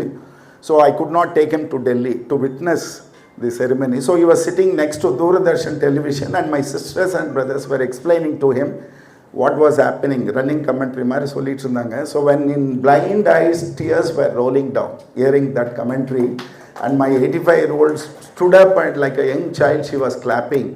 That is the time I felt really honored and recognized by the Padma Shri. இதை எதுக்கு சொல்கிறேன்னாக்கா, உங்கள் வாழ்க்கையிலையுமே என்றைக்கு உங்கள் பெற்றோர்கள் பெருமை கொள்ள வைக்கிறீர்களோ அதுதான் உண்மையான ஒரு மகிழ்ச்சி, அதுதான் உண்மையான ஒரு சாதனை. எவ்வளவு சிரமத்துக்கு இடையில் அவங்க உங்களை படிக்க வைக்கிறாங்கன்றது உங்களுக்கு தெரியாமல் இருக்கலாம். ஆனால் என்றைக்கு நீங்கள் அவங்களை பெருமைப்பட வச்சு சந்தோஷப்பட வைக்கிறீங்களோ அதுதான் அன்றைக்கு தான் நீங்கள் வெற்றி அடைந்ததாக கருத வேண்டும் அப்படின்னு அந்த மெசேஜையும் சொல்லிவிட்டு, இறுதியாக நான் இளமையான ஜனத்தொகைன்னு ஆரம்பித்தேன். எங்கே போயிட்டுருக்கோம் இந்தியா அப்படின்னு பார்த்தீங்கன்னா, இப்போ 2010 we overtook Canada to become the 9th largest GDP nation. 2015 Italy பிரேசிலை ஓவர்டேக் பண்ணோம். 2018 ஃப்ரான்ஸை ஓவர்டேக் பண்ணி 6th largest கண்ட்ரியாக மாறினோம். 2 years பேக் யூகேவை ஓவர்டேக் பண்ணி we became the 5th largest economy. இப்போ 2027 we are going to overtake Japan to become the 4th largest. 2029 we'll overtake Germany to become the 3rd largest. அதுக்கப்புறம் we'll compete with China and USA. So triangular contest வரும். So actually India will become developed economy by 2047. இன்னும் 22 வருஷத்தில் India is going to emerge as a developed economy. So in the journey all our contribution is going to be there. In fact, your contribution could be much more. And when that happens, I have a dream. And the dream I சொல்லிட்டு உங்களோட பகிர்ந்துக்கிட்டு நான் conclude பண்ணலான்னு நினைக்கிறேன். இப்போ I don't know how many of you have heard dream speech of Martin Luther King. Martin Luther king அமெரிக்காவில் அவன் dream ஸ்பீச்சுன்னு நீங்கள் Google பண்ணி பாருங்கள், யூடியூப்லேயும் பாருங்கள், you will get the speech. So அதில் அவர் சொல்கிறார், அப்போ அது வந்து ஆக்சுவலாக மெயினாக அவருக்கு வந்து அந்த பிளாக் அண்ட் ஒயிட் ரேசிசம்க்கு அகெயின்ஸ்டாக இருக்கும் அவருடைய ட்ரீம்ஸ். ஏன்னா பிளாக்ஸ் வேர் சப்ரெஸ்ட். அதனால் எப்போது white boys and girls and black boys and girls will play in the streets of America hand in hand, அந்த மாதிரியெல்லாம் வரும். அதில் ஒரு சென்டென்ஸ் வரும், I hope to see a country where 4 of my black children will not be judged by the color of their skin but by the content of their character அப்படின்னு சொல்லுவார். And his dream has translated into reality many timefold, because blacks have voting rights, blacks have married white and white have married black. Even an American born African became the president of America in Obama. So அதனால் அந்த dream fulfil ஆகிடுச்சு. என்னுடைய dream இந்தியாவுக்கு என்னென்னா, இந்த எல்லா கண்ட்ரீஸுமே developed எக்கானமிஸை மாறினப்போ they paid a heavy price of destroying the rich culture, tradition, values, family as an institution, marriage as an institution, respect for elders, source of knowledge எல்லாமே. என்னுடைய கனவு என்னன்னாக்கா இந்தியா வளமையான நாடாக வளர்ந்த நாடாக வருகின்ற பொழுது it should grow monetarily, economically, prosper, but by preserving its rich values, culture, tradition and ethos. அதை வந்து நம்ம பண்பாடு கலாச்சாரத்தை பாதுகாத்து கொண்டு நாம் வளர வேண்டும். அதுதான் என்னுடைய ட்ரீம். அது நிச்சயம் அது நடக்கிறதுக்கு நம்ம எல்லாமே கோஆப்ரேட் பண்ணணும். We should practice and preserve and propagate and preach and also practice.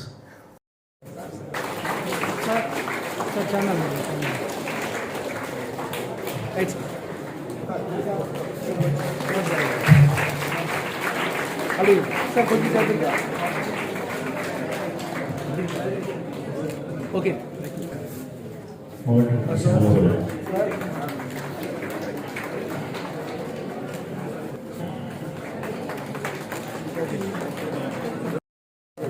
அப்படி சேர்ந்து ரைட் தேங்க்யூ அப்படியே சார் சார் அப்படி இருக்க பாரு ஒரு second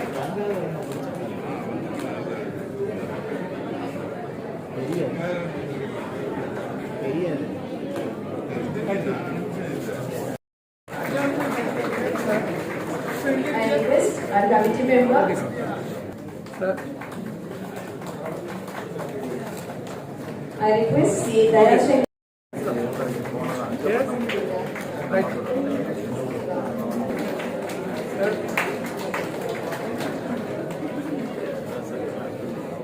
Sir. Sir, abhi nahi sir. One second.